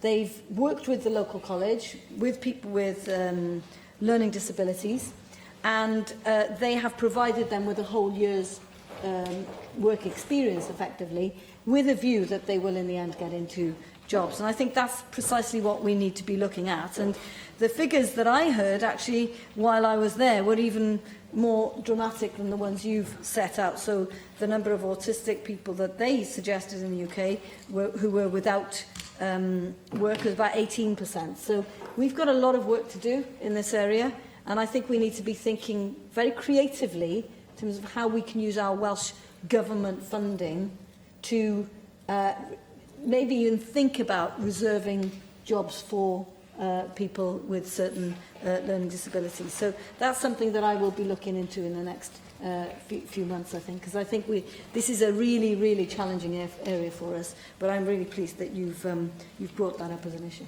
Thank you. Mick Anthony. Minister, I was very interested actually in the comments that started off from Adam Price with regard to Coleg Harlech, because many of us remember the actual role that played in the actual training of workers and trade union representatives and so on in exactly these sorts of issues that we're discussing now, and of course the demise of many of these other similar courses that were in colleges, and in fact in many ways a sidelining of the Workers' Education Association, which actually carried out many of these functions as well. I welcome very much what you've said. The only point is that seems to be the glaring omission is barely a mention of the Wales TUC or the mention of the trade unions. And it seems to me that they are fundamental in this. So when we talk about trading, apprenticeships, equality, lifelong learning, job progression, the economic contract, low pay, better jobs closer to home and issues like that, those are all issues that the trade unions have been specifically involved in, has a great deal of experience.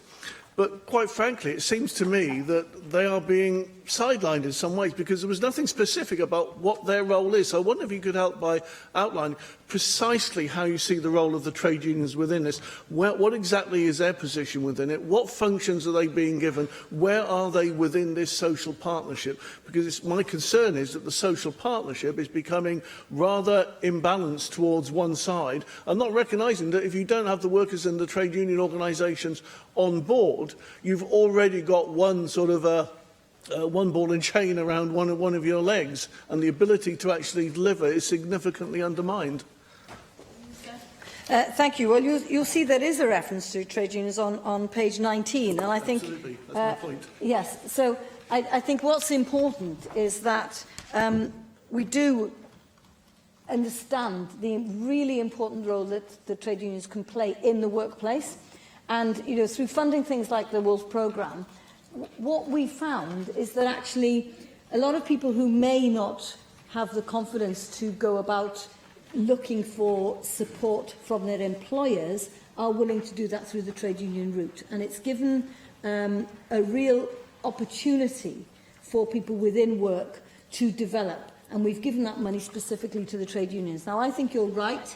We need to broaden our approach to trade unions in relation to the broader programme. So what is it that they can do to help us, for example, to convince people within their organisations that actually they can be helping us to drive the number of people who are disabled in the workplace. So I think we need to kind of mainstream them and work with them to work on the employers, because I do think that that's the area. When we've spoken to them, people seem to be open to it, but to helping us out. But somebody needs to push from within the organisations, and I would hope that that's a role that the trade unions might be willing to take on. Thank you. Lee Waters. Thank you very much. In relation to the impact of automation and digital, which has been discussed already this afternoon, I too am looking forward to the report of the Brown Review in the new year, and I think the Welsh Government deserves congratulations for assembling such an impressive panel of experts, and that does look promising. But it's been clear for about a year now that the regional skills partnerships themselves aren't fully alert to the threat that automation presents. Only one of the skills partnerships identified automation as a long-term issue for them. So given the Welsh Government has known that they are lacking in this area, can you update us on what's being done to get them to refresh their analysis and what steps they're going to put in place themselves to remedy this? Then in terms of targets, which I know the Minister was very keen on getting into the employability plan, we've discussed previously that of the 5 targets, they're not smart targets, and 2 of the 5 are about creating new sets of targets. So can you just update us on the progress in achieving the targets? In the progress report, you set a target on disabled people, which is welcome. But on the second target you set, the number of employers engaged in the Healthy Working Wales programme, a target of 40% of them, there is no target of when that's going to be achieved by that I could easily see. So I wonder if you could update us on making that target smarter. Thank you. Thank you. Yes, I'm also looking forward to receiving the results of the Brown report. I have written to the Regional Skills Partnerships to ask them specifically, will you consider digital in your next report? So I'm expecting them to report in their next annual commitment. So that should be published very, very shortly, and I'm expecting to see a change and a response in that. That is something that we've very much pushed them on. In terms of where are we at on targets? Well, our unemployment figures, you'll be aware, the figures dropped last week to 3.8%, which is actually below the UK rate, and we've got 42,000 more people in work than this time last year. But we've got to be careful. These are volatile figures. But I think we can be happy it's going in the right direction. The same thing for economic inactivity, but that's a mountain to climb. And we are hoping that our Working Wales programme will help us. What we've done now is to really break down those figures to work out what exactly, how many people do we need in which area to get into work in relation to economic inactivity. It's going to be difficult, but we're confident now we have the right programme to see if we can make a dent in those figures. On the Healthy Working Wales, so we have set out now a target, which is 40%. I think that's something I think we're on about 36% now, and obviously the easy fruit has been picked already. So this is going to be much more difficult. So that will be a target by 2020 as well. Thank you very much, Minister. Item 5 on the agenda this afternoon is a statement by the Minister for Housing and Regeneration on park homes, which will be issued as a written statement. Felly, yr item nesaf yw dadla'r egwyddorion cyffredinol y bil cyllido gofal plant Cymru yn galwaf ar y gweinolog plant pobl hŷn, a gofal cymdeithasol Hugh Iranca Davis. Diolch Dipwr Llywydd, and I move the motion. And I'm very pleased to open this debate on the general principles of the Childcare Fund in Wales Bill. I would like to begin by thanking the 3 committees involved in the scrutiny of this bill for their time and their hard work. It is in recognition of their efforts that I wrote to all 3 committees in advance of today's debate, setting out in some detail my thoughts in response to their recommendations and conclusions. And I hope that the committee chairs and members have had a little time, albeit a little time, to reflect on the detailed responses. And I'd also like to thank all the stakeholders who provided written and oral evidence. I want particularly to highlight the work of the Children, Young People and Education Committee for its diligent and detailed scrutiny of both this bill and also the underlying policy. I want to say at the start of this debate that I very much value the evidence the committee took during stage 1 and the amount of work it has put into its report and its recommendations. And I look forward to the opportunity of working with the committee further on its wider recommendations about childcare and the sector in general, and those specific areas where it is highlighted that we as a government need to do more to make it clearer what support is available to help parents while working or training, for example. Now, the Childcare Fund in Wales bill in front of us is a short and technical bill, which we introduced to support the rollout of a single national application and eligibility checking system for our childcare offer for Wales.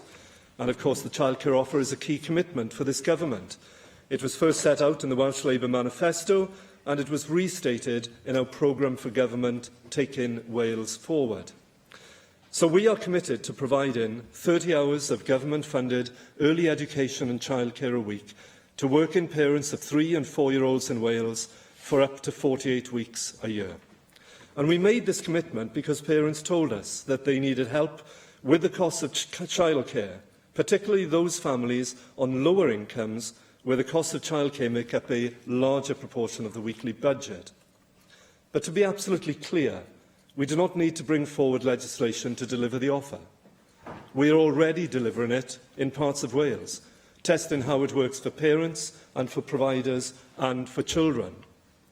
But this bill will create a simple, once-for-Wales process to check a person's eligibility, enabling them to access the childcare they need simply. Local authorities involved in the first year of the childcare pilots are doing a great job delivering the offer, but they tell us that the administrative burden is much larger than anticipated. And at a time when public services are stretched as a result of ongoing austerity pursued by the UK government, I simply cannot ask local authorities to maintain such a paper-based, non-standardised, burdensome approach to checking eligibility for childcare. So it is right and proper that we seek to take advantage of digital technology by developing this single, once-for-Wales system to process applications and to make eligibility checks. And this bill will do just that. And I would like to thank the Chief Secretary to the Treasury, the Secretary of State for Wales, the Home Secretary and the Secretary of State for Works and Pensions for their support in developing this bill.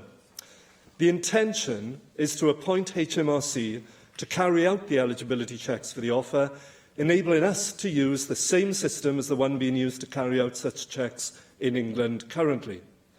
It will mean parents in Wales will be able to apply for support with childcare costs under the tax-free childcare scheme at the same time as they apply for this offer.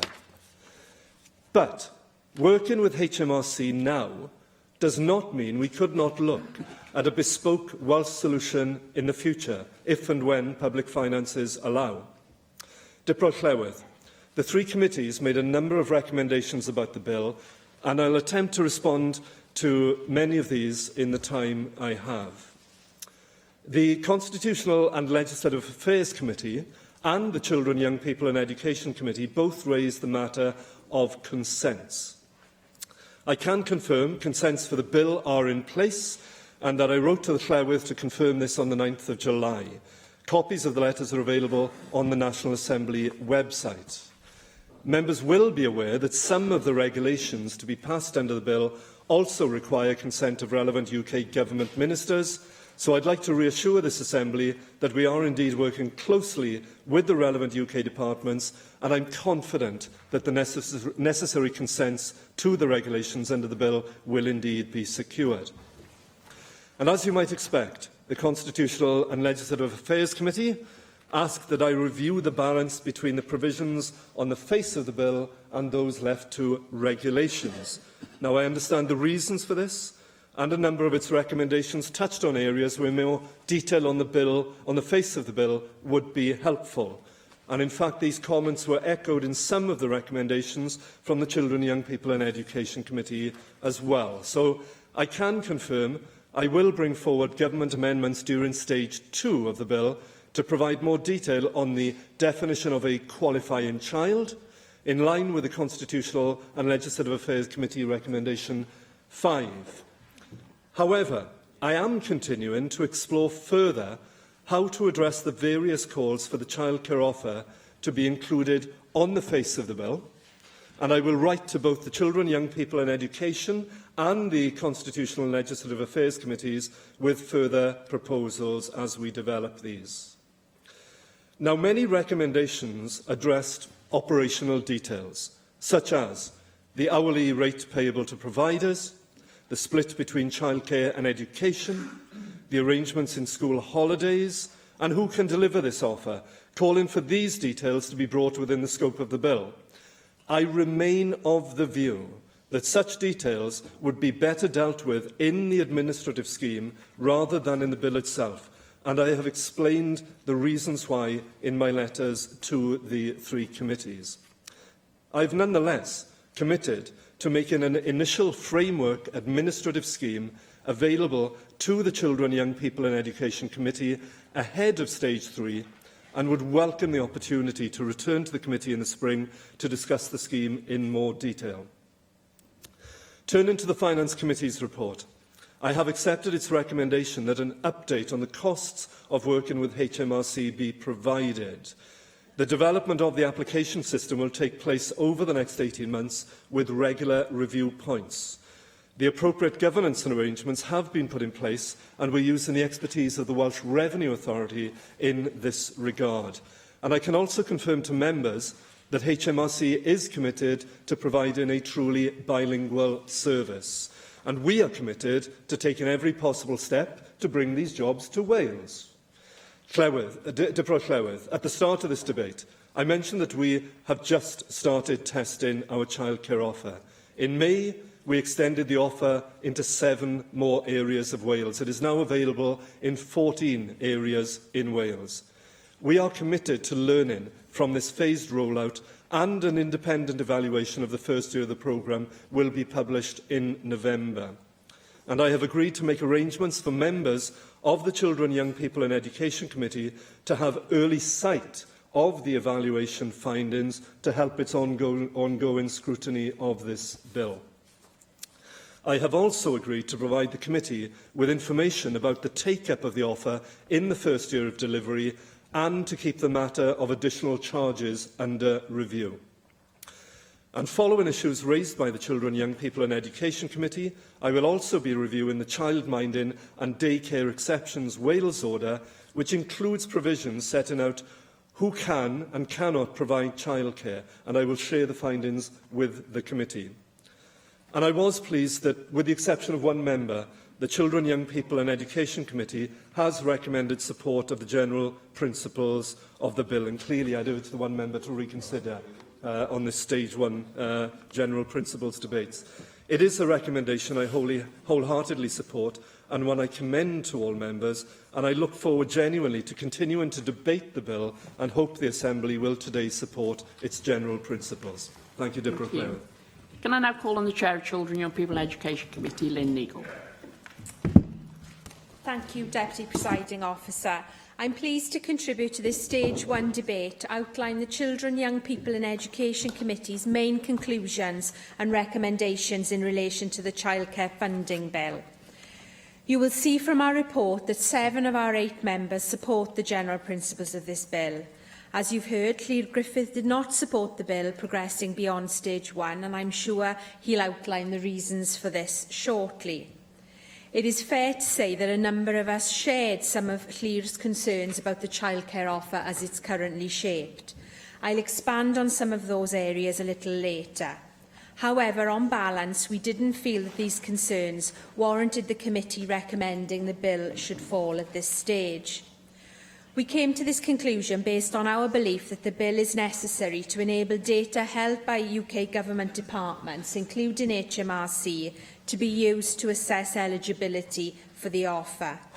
Evidence presented to us indicated overwhelming support for this approach. This support was based on one main argument. Everyone recognised the childcare offer could be rolled out nationally by asking parents to prove their eligibility by providing relevant paperwork to local authorities. However, there was a broad consensus, based on experience in the current pilot areas, that this has been burdensome for parents, providers and local government alike.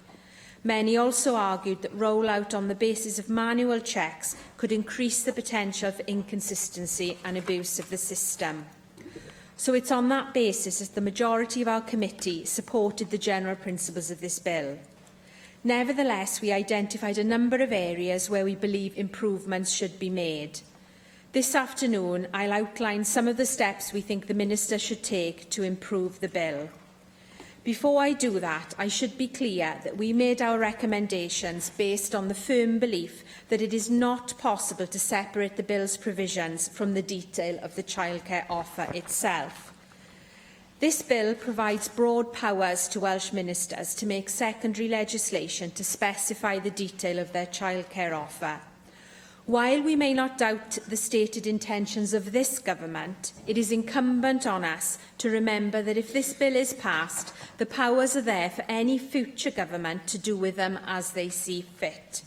It is our responsibility to make sure that we're clear about what we're legislating to allow and whether there's sufficient detail on the face of the bill to ensure that the Assembly's intentions are clearly defined in the legislation it passes. Moving now to the detail of our recommendations.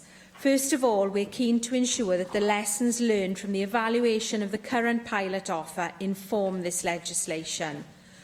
While we recognise that achieving national rollout involving the data held by UK departments requires the Assembly to move with pace to legislate, we remain disappointed that the evaluation of the pilot offer was not completed before this legislation was brought forward. We are concerned that the main reason cited by stakeholders for leaving much of the detail underpinning the bill's provisions to regulations was the need to remain flexible while we await the results of the evaluation.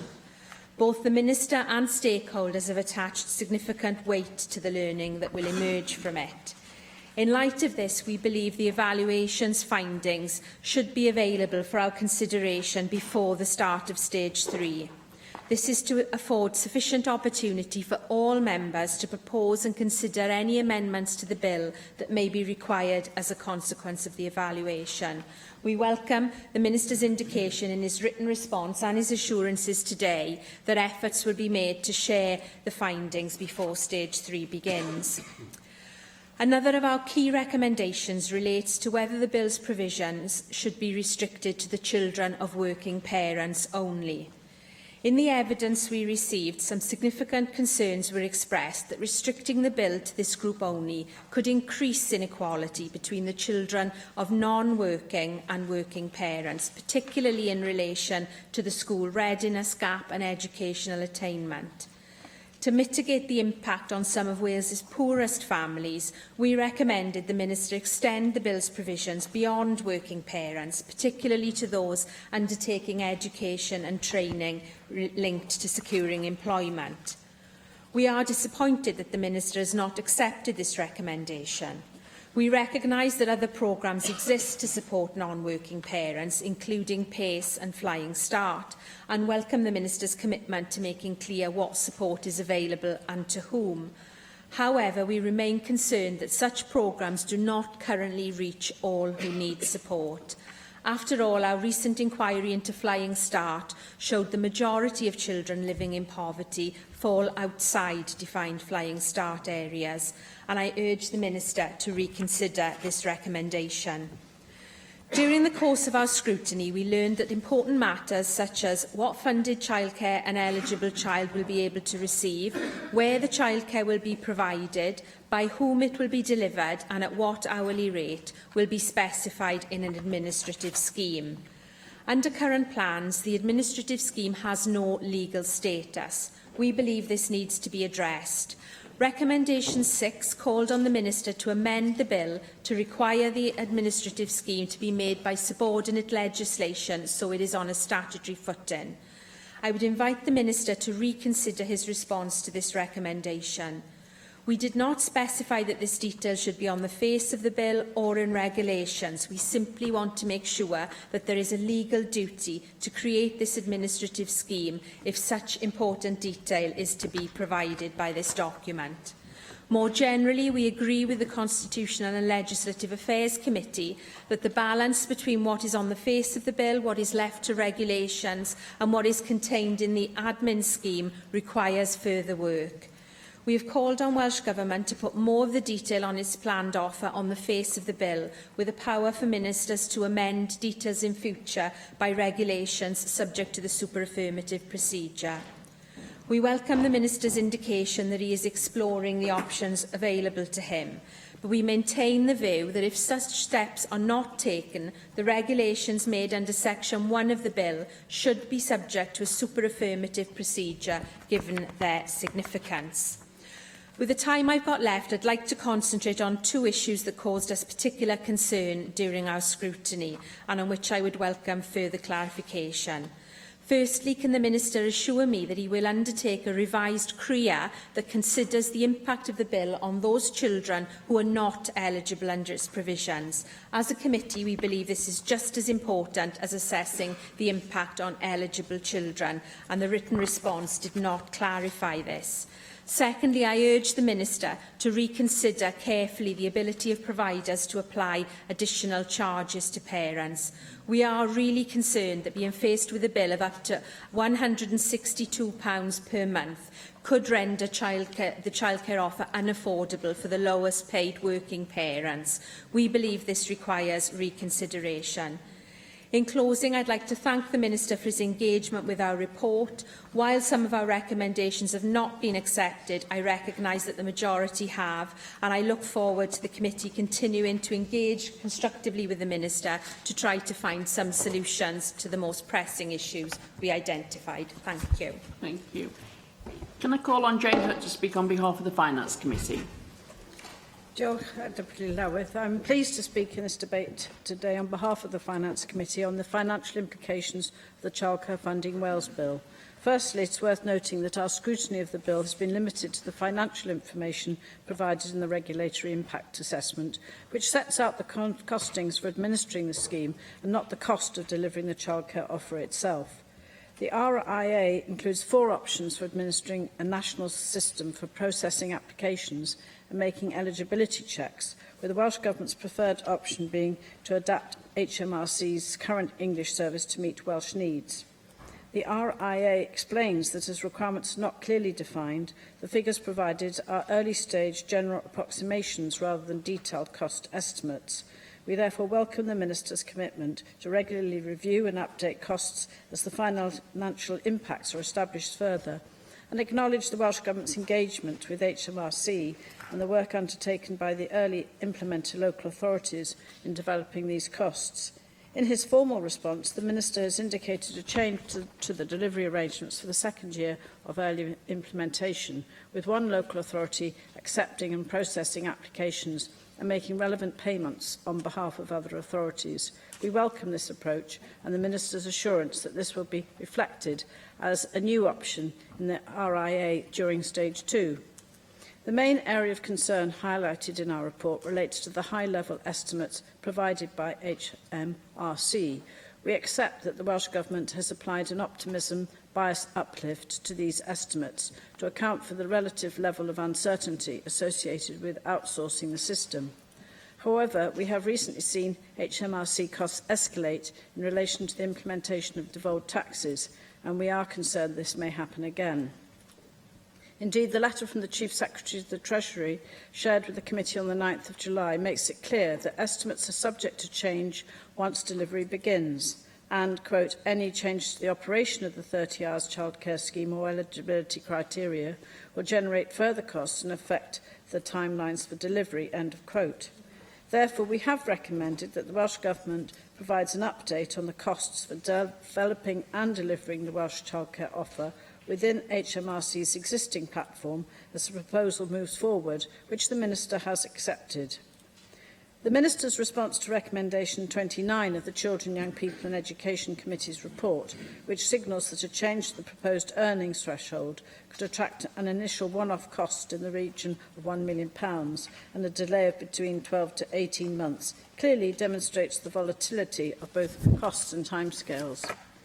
Whilst acknowledging the Welsh Government's rationale for using HMRC as the delivery agent, we did question whether HMRC staff in Wales would carry out the service. We were told that it had not yet been discussed in any detail, and we concluded that the Welsh Government, as part of its negotiations with HMRC, should demand that the Welsh service operates in Wales in order to secure Welsh jobs and support Welsh language standards. We are pleased that the Minister agrees with this conclusion and will be encouraging HMRC to operate aspects of the Welsh Childcare offer from one of its offices in Wales. In the same vein, we welcome the potential that the bill provides for developing a bespoke Welsh service, as this would ensure that Welsh ministers have control over service delivery and the creation and retention of Welsh jobs. With this in mind, we concluded that the Welsh Revenue Authority should have oversight of the HMRC-operated model in order to build expertise and experience in the Welsh context, should the Welsh Government decide to develop its own system in the future. The Minister has provided assurances that close working between officials and the WRA is in place, such as involvement in the testing of the application and eligibility checking system and representation on the official level project board. The Minister's response also explains that new legislation will be required to enable the WRA to administer Wales's childcare offer. However, during evidence to both the Finance and Children, Young People and Education Committees, he indicated that there is scope within the bill to develop a bespoke model. We would be grateful for clarification on this point. Diolch. Thank you. Call on the Chair of the Constitutional Legislative Affairs Committee, Nick Anthony. Thank you, Deputy Presiding Officer. The Constitutional Legislative Affairs Committee reported on the Childcare Funding Wales Bill on the 28th of June, and it made 12 recommendations. As an aside, we have received yesterday the response to a number of those recommendations from the Minister, for which I'm grateful, and for the positive response to many of them.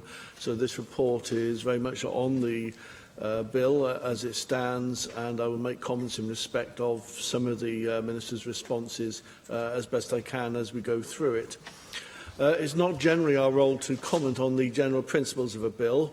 That's not the function of the Constitutional Legislative Affairs Committee. However, the need for legislation is a consideration of the committee. And the bill is a skeleton bill. It contains 7 powers for the Welsh ministers to make subordinate legislation. In a 13-section bill, this is extensive. In our view, it lacks clarity and a clear statement of purpose. With so little detail on its face, we believe the bill does not satisfy the key principles of legislation. Primary legislation should not be framed so broadly with the intention of using it as a vehicle to introduce subordinate legislation to deal with what may happen in the future. This approach limits the ability of the National Assembly as a legislature to scrutinise and to debate suggested improvements to significant policy matters in a democratic forum. We're not alone in expressing such concerns about legislation. Our counterpart committee in the House of Lords, the Constitution Committee, has recently similarly criticised the UK government, and we agree with its comments that bills that grant broad powers to ministers are difficult for Parliament to scrutinise and present a fundamental challenge to the balance of power between Parliament and the Executive. We have concerns that the National Assembly is being asked to grant wide regulation-making powers to the Welsh ministers which could be used to make provisions not anticipated by the National Assembly during its consideration of the bill, and we are also concerned that the approach adopted in this bill is not consistent with the Welsh Government's objective of making the law in Wales more accessible. As we set out in our report, an alternative approach would be to include the necessary detail on the face of the bill, and also to include a provision which permits that detail to be amended by subordinate legislation. Subject to the affirmative procedure, including such a Henry VIII power is not an ideal approach to lawmaking, but it may be a reasonable compromise if the Welsh Government considers such flexibility to be necessary. Adding more detail to the face of the bill would strengthen it considerably and would provide a clearer foundation for the policy that it seeks to deliver. Our second recommendation suggested that the Minister undertake a fundamental review of the balance between what is on the face of the bill and what is left to subordinate legislation. And I take this opportunity to thank the Minister for his formal response to our report, which I've already referred to. I welcome the fact that he has listened to the concerns of the committee and has undertaken a review of the balance of power. I look forward to seeing the amendments the Minister intends to bring forward at stage 2 in this respect. Moving on to the childcare offer, the Welsh Government is legislating for its offer before the conclusion of the relevant pilot programmes and the consequent appraisal of the effectiveness of the policy. For that reason, we believe there is merit in considering whether a review requirement and a sunset provision should be built into the bill. Such provisions would follow an approach already adopted by the Welsh Government in the Public Health Minimum Price for Alcohol Wales Bill. Recommendation 3 of our report highlighted these issues and asked the Minister to update the Assembly on his consideration of these issues during this afternoon's debate. And I welcome the Minister's commitment to explore the options available in respect of this recommendation, and I look forward to receiving the update in due course from the Minister as proposals are developed. Now, during our scrutiny of the bill, it was not clear to us why issues of principle relating to the Welsh Government's childcare offer cannot appear on the face of the bill. As such, we recommended that the bill should, on its face, commit the Welsh Government to providing its childcare offer, whatever that may be. Now, recommendation 4, again, I welcome the Minister's commitment to explore the options available in respect of this recommendation and look forward to receiving an update from the Minister in due course. Recommendation 5 of our report further recommended that the core eligibility criteria concerning who is a qualifying child or a working parent should appear on the face of the bill, accompanied by a provision enabling these criteria to be amended in the future by regulations which are subject to the affirmative procedure. We disagree with the Minister that the eligibility criteria will be technical in nature, and therefore consultation on draft regulations concerning the criteria may not be suitable. We believe that failing to consult on such substantive matters would be contrary to public law principles. I am pleased to see that the Minister has accepted our recommendation and will be bringing forward amendments at stage 2 to provide clarity in relation to who is a qualifying child. Moving on to the administrative scheme, the scheme will have no legal status and yet will detail very important matters. We are concerned that these important issues will be left to a document which is not subject to any requirement of scrutiny by the National Assembly.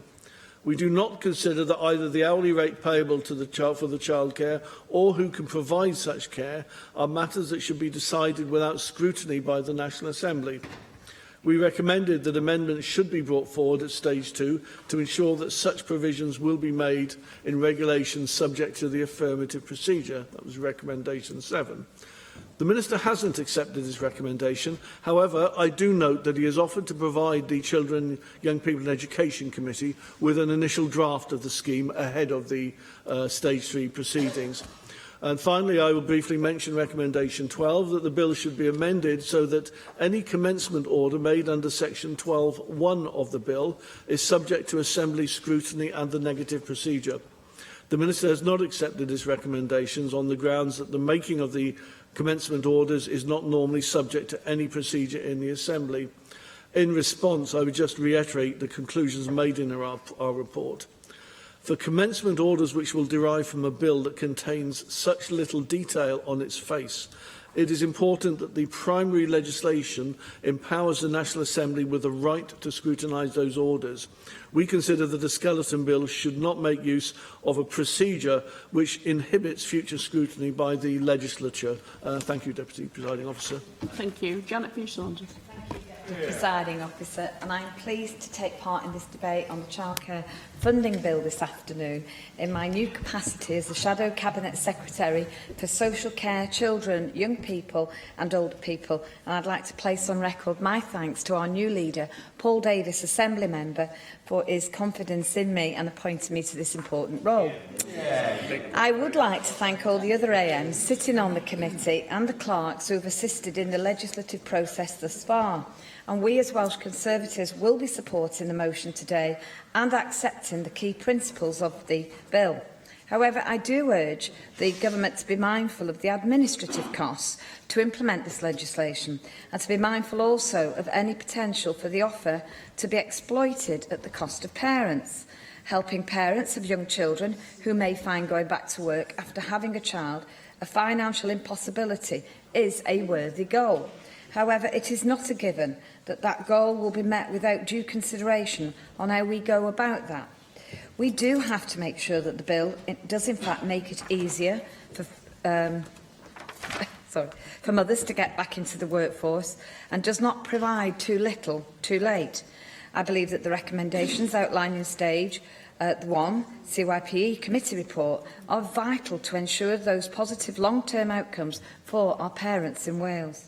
I was disappointed to see that the Minister rejected recommendation 7 in his response to the report on this bill. To exclude and to disadvantage parents in education or those looking for work flies in the face of the rhetoric that we hear so often from this government on a daily basis on equality and fairness. The Minister points out in his response that there are alternatives for parents in education in the form of PACA, which expires in 2020. Or Flying Start, which we know the vast majority of children living in poverty are ineligible for due to a postcode lottery. The government has an opportunity to encourage the aspiration of those people who choose education as a path to upward social mobility, an opportunity they simply have not taken. Having an array of programmes will only lead to further confusion among parents, especially for those transitioning from education or unemployment into full-time employment. We should be mindful of the stress that can be caused due to unnecessary inefficiency and complexity of multiple disjointed systems. Would it not be more practical to give this offer to parents regardless of whether they are in employment or education and take away any barrier to entering the workforce? I fear limiting this offer to parents in employment does risk disadvantaging children with unemployed parents before they had even stepped foot into a classroom. I also have concerns in regards to the effectiveness of the legislation once implemented and whether it achieves its goal. Despite this legislation being well intended, we do have genuine concerns that the offer in its current form closes the stable door long after the horse has bolted, offering support to parents too late and long after decisions have been made on the future career plans of one or both parents. I am sure everyone, myself included, who has had young children will all be aware of this reality. I understand that the Minister has agreed to keep under review the age of the qualifying child, and that I do welcome. I look forward to hearing more from the Minister in relation to a change to the qualifying age. Finally, I would like to bring the issue of additional charges in relation to the childcare offer. Without restricting additional costs, there is a possibility for childcare providers to charge an additional £162.50 per month per child, and that cost will certainly be passed down to those who can least afford it. Allowing additional charges risks pricing out the lowest income families from accessing this offer and returning to work as the bill intends. A free childcare offer should not disadvantage those it is actually designed to help. And I don't think we can be shocked if nurseries do decide to go ahead with implementing additional charges. Between rising business costs and Welsh nurseries already having the lowest hourly rates in the United Kingdom, they do face real challenge. A survey conducted by National Day Nurseries Association Wales found that 41% of nurseries said that the £4.50 figure was lower than their usual fee. There is a clear incentive for the nurseries to make up the shortfall by passing additional costs on to parents, and this government is not taking action to prevent that.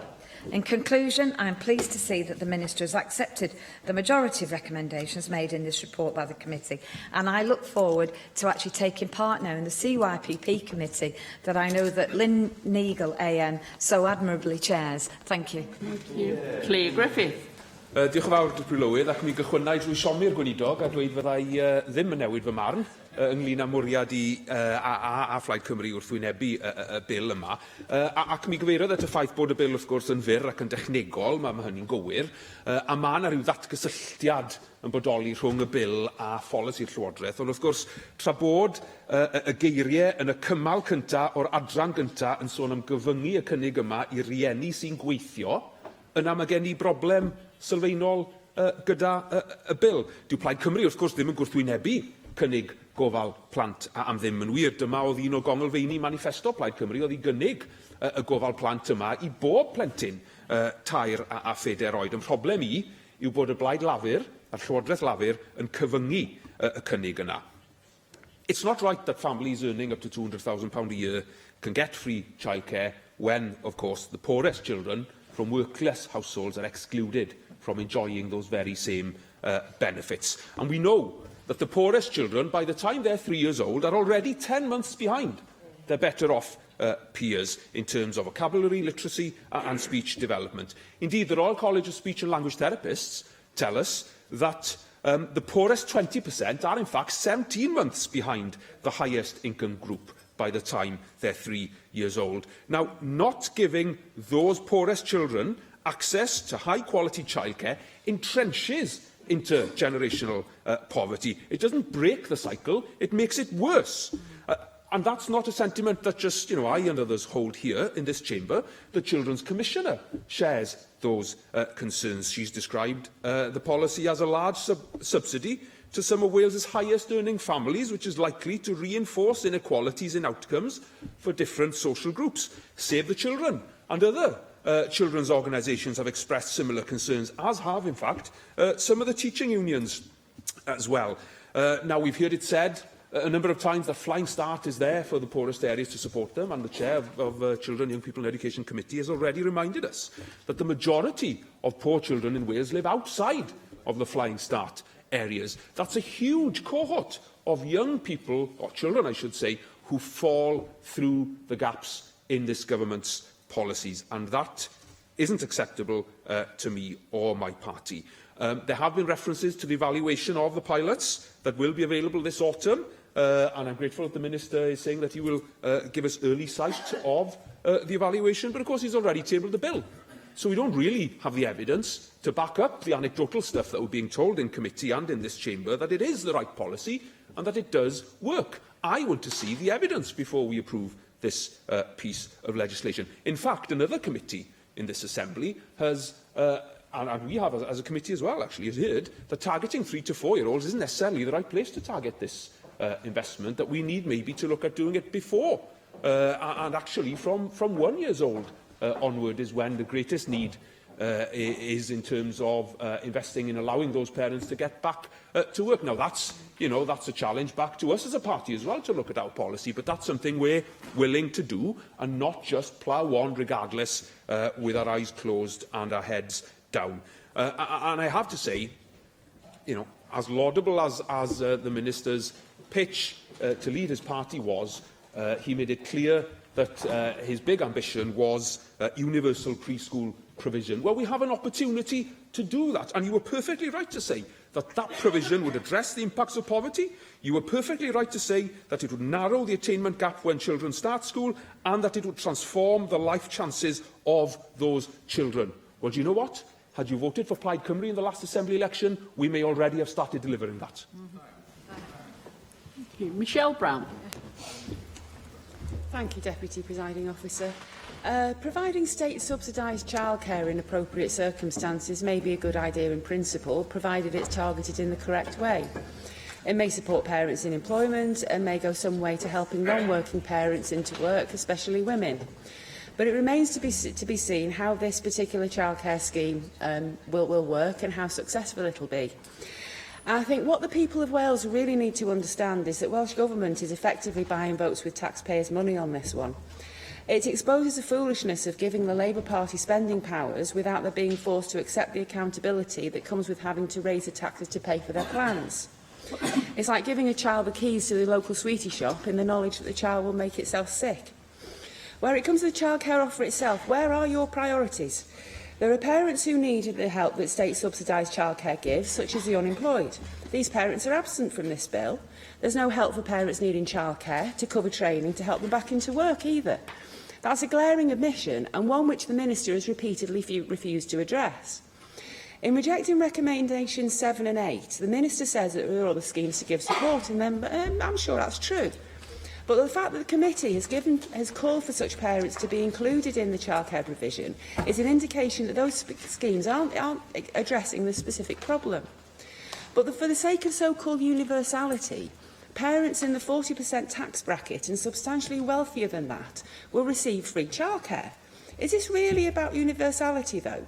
Welsh Labour have no problems in other areas discriminating against those they regard as rich. So is it really because Welsh Labour don't have the imagination to differentiate between parents who need help and those who don't? The Minister has missed an opportunity to rationalise and streamline the schemes he has in place to help parents trying to get back into work. And another serious omission in the bill is the failure to include schools. Why? I just don't understand it. Children spend a major part of their lives in school, and it makes no sense whatsoever to prevent schools from providing childcare. And indeed, it's entirely logical that they should. So perhaps the Minister, in his response to this debate, will explain the reason for this without referring to a technical difficulty that could have been addressed in the bill. The Minister seems to have an odd response as well to recommendation 17 of the CYPE Committee's report into the bill. The committee recommended that the Minister conduct a children's rights impact assessment that covers all children, not just those eligible under the childcare scheme. The Minister's accepted this recommendation in principle, but what exactly do you mean by that, Minister? Because there's no sign in your response to recommendation 17 that any future impact assessment will consider the impact on all children and not just those eligible under the bill. I mean, I know you surely understand that the Children's Commission is very, very concerned that the way this childcare offer is being targeted is going to disadvantage those very children who need the help most. So please explain. And if you're going to consider the impact on all children anyway, why not say that in your response? Turning to the actual form of the bill, I would describe this as an enabling bill on steroids. Rather than setting restrictions and limitations on the power and setting the parameters that Welsh Government of the childcare offer, rather than setting out the parameters and setting out some detail and some guidance about what they actually, what Welsh Government are being authorised to do here, so that it can be judged, so that those schemes can be judged in this place on its merits, they produced a bill that allows them to make it up as they go along. It gives Welsh Labour carte blanche to introduce whatever scheme they choose with minimal scrutiny from the Assembly. So, consequently, we'll be voting against this bill because it's too wide. It's too wide. It gives Labour, the Welsh Government, a carte blanche to do whatever they like and to make it up as they go along. And it's badly targeted. So we will be voting against it. Thank you.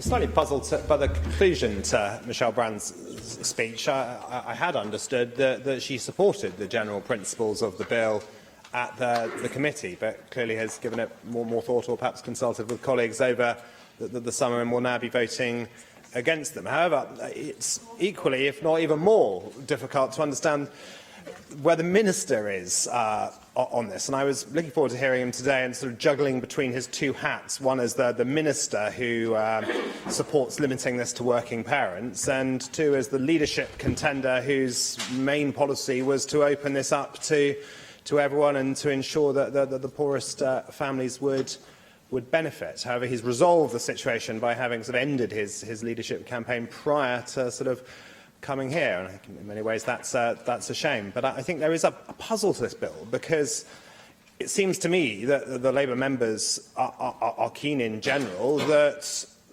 the Children's Commissioner, what she says, that the benefit should go to the lowest earning families. Yet they have a bill that specifically excludes them from it, or large numbers of them from it, by saying this help can only go to working parents. And the Minister says in his report at page 5, Welsh ministers already have the necessary powers to bring forward additional programmes of support as required.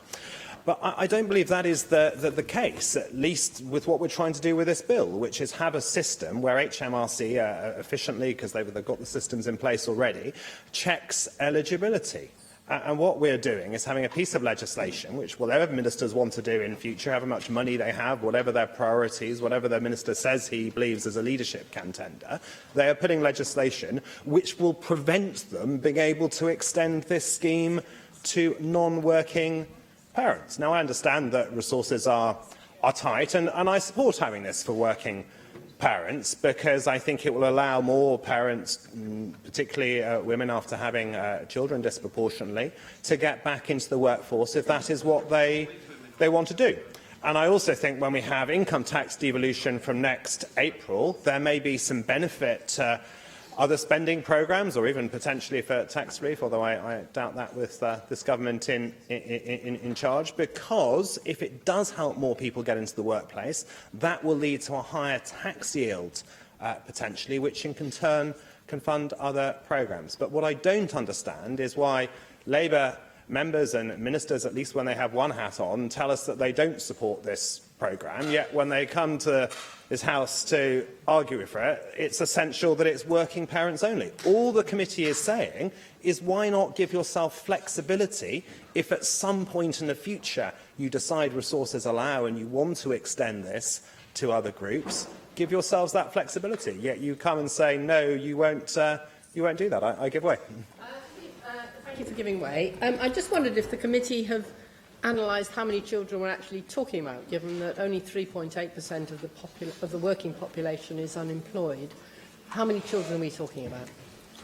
I'm afraid I don't have that number immediately to hand, but I think that 3.8% unemployment rate will understate the eligible numbers, because to be unemployed on that definition, you have to be actively seeking work, and the committee was looking to extend the definition somewhat to include those doing that and having educational training aimed at getting back into work. But I think there's substantially more who are not seeking work because they're looking after young children, and well, that's that choice that is as it is. But I'm just perplexed by the attitude of the government on this and the different hats people seem to be wearing. However, can I just say a couple of other points on the consents? It was slightly frustrating that we didn't know the basis on which the consents had been awarded. And I was saying at committee that perhaps it would be difficult administratively to change the eligibility criteria from that HMRC operates for the UK-wide tax-free childcare, and that proved to be the case. But we spent quite a lot of time debating this issue, where if only that consent letter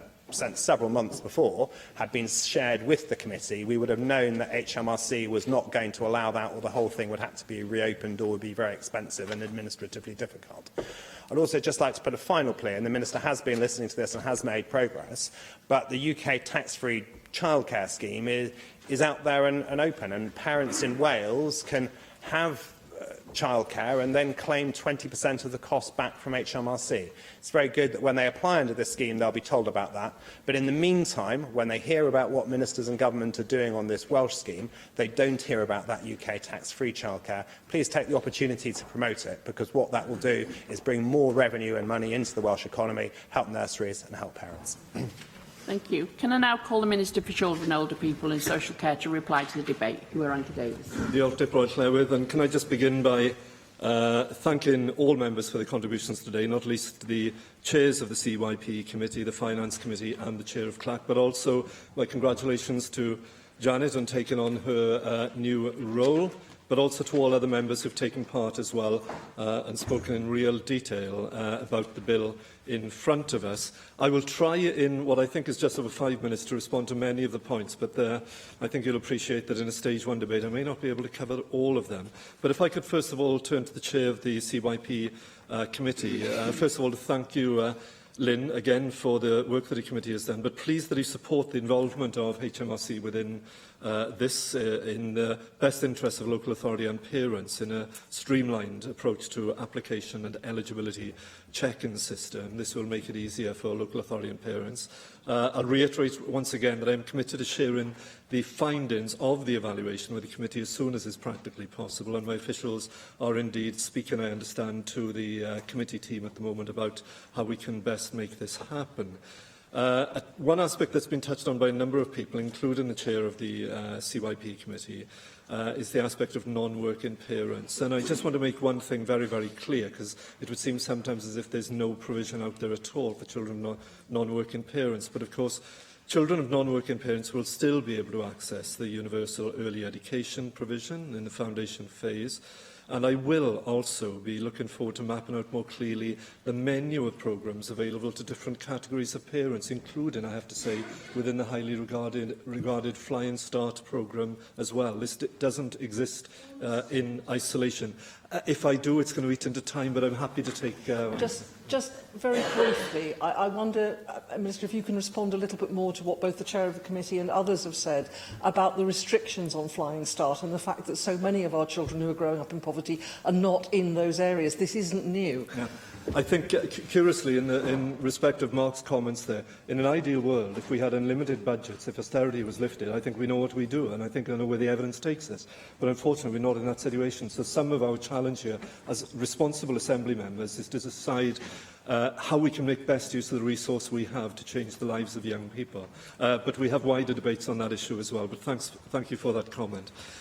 In terms of the balance between what's on the face of the bill, and particularly our belief that operational details are best actually belonging in an administrative scheme. This is partly because the pilots are still ongoing, we are still learning from them, we will still adjusting the scheme as we go, and we will continue doing this. And it is our belief that, different from the setting up of the legal mechanism and the consents required to set up the HMRC mechanism, the operation of the scheme itself is best described, with the exceptions that I've sent out in letters to the committee chairs, actually within an administrative scheme. But I will go into this more in subsequent sections of this debate, I'm sure. And that takes us to the balance between what is on the face and in the regs. And I have already explained that I'm exploring the possibility of placing some more on the face of the bill, but that is in light of some committees have said, can you retain the flexibility to make sure that we can change and mutate this as we go forward? But I am exploring that possibility. And in response to the calls for a child's rights impact assessment, it is being developed for the offer as a whole, and we will share that when it's ready and as appropriate. And I'm keeping my eye on the time there as well as we go through this. Jane, thank you very much for your contribution, and again the broad support for the mechanism described in this bill of working with HMRC. We will continue to work closely with HMRC on our requirements and on the estimated cost for delivery of the system as well. And I'm committed to sharing the updated costs with the committee as these are refined. We had an independent consultancy involved in developing the RIA for the bill, and I believe that our high-level estimates of the costs are indeed as robust as can possibly be, as I explained originally to the committee. And the preferred option for delivery of the application and eligibility checking system for the childcare offer has been tested with the Welsh Revenue Authority colleagues, and officials have discussed the lessons learned and experiences from the establishment of the WRA and the working arrangements which were in place with HMRC at that time. So WRA will continue to be involved in a quality assurance capacity as we move forward. If I can turn to the comments from my colleague Mick Anthony, Chair of CLAC. I have listened indeed in concern, with genuine concern, as a former chair of CLAC as well, about the balance between what is on the face and what is left to regulations. And this is why I have indeed said I'll bring forward some amendments during stage 2 to provide more detail on the face of the bill, especially around who is an eligible child. And I'll write to the committee to explain my thinking. But I do have to balance my response to this with calls from CYP, sitting to my right here, for some flexibility in the future. And I'm also exploring what might be possible in response to the recommendation of requiring WMs to provide the childcare, and I will be writing to the committees once we've had an opportunity to consider in further detail. Now, there continues to be considerable engagement with key stakeholders on the childcare offer. We are testing the offer on the ground as we speak, and an evaluation is being undertaken, and we have undertaken to share in an interim form the findings of that as soon as we possibly can and before we get to stage 3. So I hope that gives some assurances, including to some of the more technical recommendations. And Debra Cleworth, I'm keeping an eye on the time. Thank you very much. If I could turn to the comments about parents and education and training. I'm very aware of, very sympathetic to the challenges all parents face in accessing affordable childcare when they need it. But this offer is aimed at the working parents of 3- and 4-year-olds. And actually, colleagues around the chamber, if they go back and look with an exception, with one exception, actually at their manifestos offers, they were not, in some ways, dissimilar. They cover the same ground: 3- and 4-year-olds, limited hours, etc. Now, Welsh ministers, I have to say, do have the powers to bring forward additional programmes of support as required, subject again to the relevant funding being available. Now, I do appreciate, however, that the different support available may be confusing for people to understand, and I have commissioned a piece of internal work to look at this further and to look at options to reduce confusion and reduce complexity. So the sort of work Helen, Mary and Clear were talking about We're on the case with that. We're looking at how we resolve these issues and bring together a more cohesive system. But it's different from this bill and the delivery mechanism of the HMRC. Deborah Llewydd, are you looking at me asking me to... You want me to... Please. Okay. You had time for the intervention. I've been generous. Indeed. Thank you so much. Just one final point then. I can't cover all bases, but additional charges were raised, and I do appreciate the concerns around additional charges, not least as a parent of 3 children myself, having brought them up when I was a humble sports centre manager on £6,430 a year there. It's a challenge. However, there is a range and diversity of providers out there within childcare, slightly different from other sectors, and providers must retain the right to make additional charges to parents accessing the offer, but not for the offer itself. The childcare sector is disparate, but it is worth noting that we have been clear that parents cannot charge top-up rates to parents accessing the offer. However, they can charge, as many of them have done historically, for additional items, such as transport or food, where they would normally do so and inform the parents. But we'll keep this matter under review, and we'll look at this again as part of the review of the rate ahead of the national rollout. Deborah Llewydd, thank you for giving me a bit of additional time. I'll try to respond to as many as possible. I'd urge members to look at the responses that we've sent to all 3 committees, and I look forward to working with the committees and with other members in subsequent stages if this is passed today. Thank you. Proposal is to agree the motion. Does any member object? Therefore, we refer voting onto this item until voting time. Item 7 on the agenda is the motion to agree the financial resolution in respect of the Childcare Funding Wales Bill. So I'll call on the Minister for Children and Social Care to move the motion. Diolch, Deborah Llewydd. I move the motion. I'd just like to take this opportunity to thank the committees for their scrutiny of the bill once again. Thank you. I have no speakers in the debate. Therefore, as the voting on the general principles of the Childcare Funding Wales Bill has been deferred until voting time, I'm going to defer the vote on the financial resolution as well. So, we now move to voting time. Unless 3 members wish for the bell to be rung, I'm going to proceed directly to voting time. No? Okay, good. So, can we call for a vote on the motion tabled in the name of Hugh Aranka-Davies? This is the motion on the debate on the general principles of the Childcare Funding Wales Bill. Open the vote.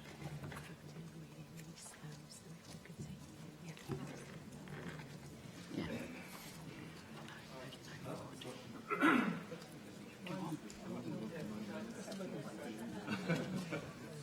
Are we all right? Are we okay? Close the vote. For the motion, 41, no abstentions, 11 against. Therefore, the motion is agreed. We'll now move to vote on the motion to approve the financial resolution in respect of the Childcare Funding Wales Bill. And again, I call for a vote on the motion tabled in the name of Julie James. Open the vote.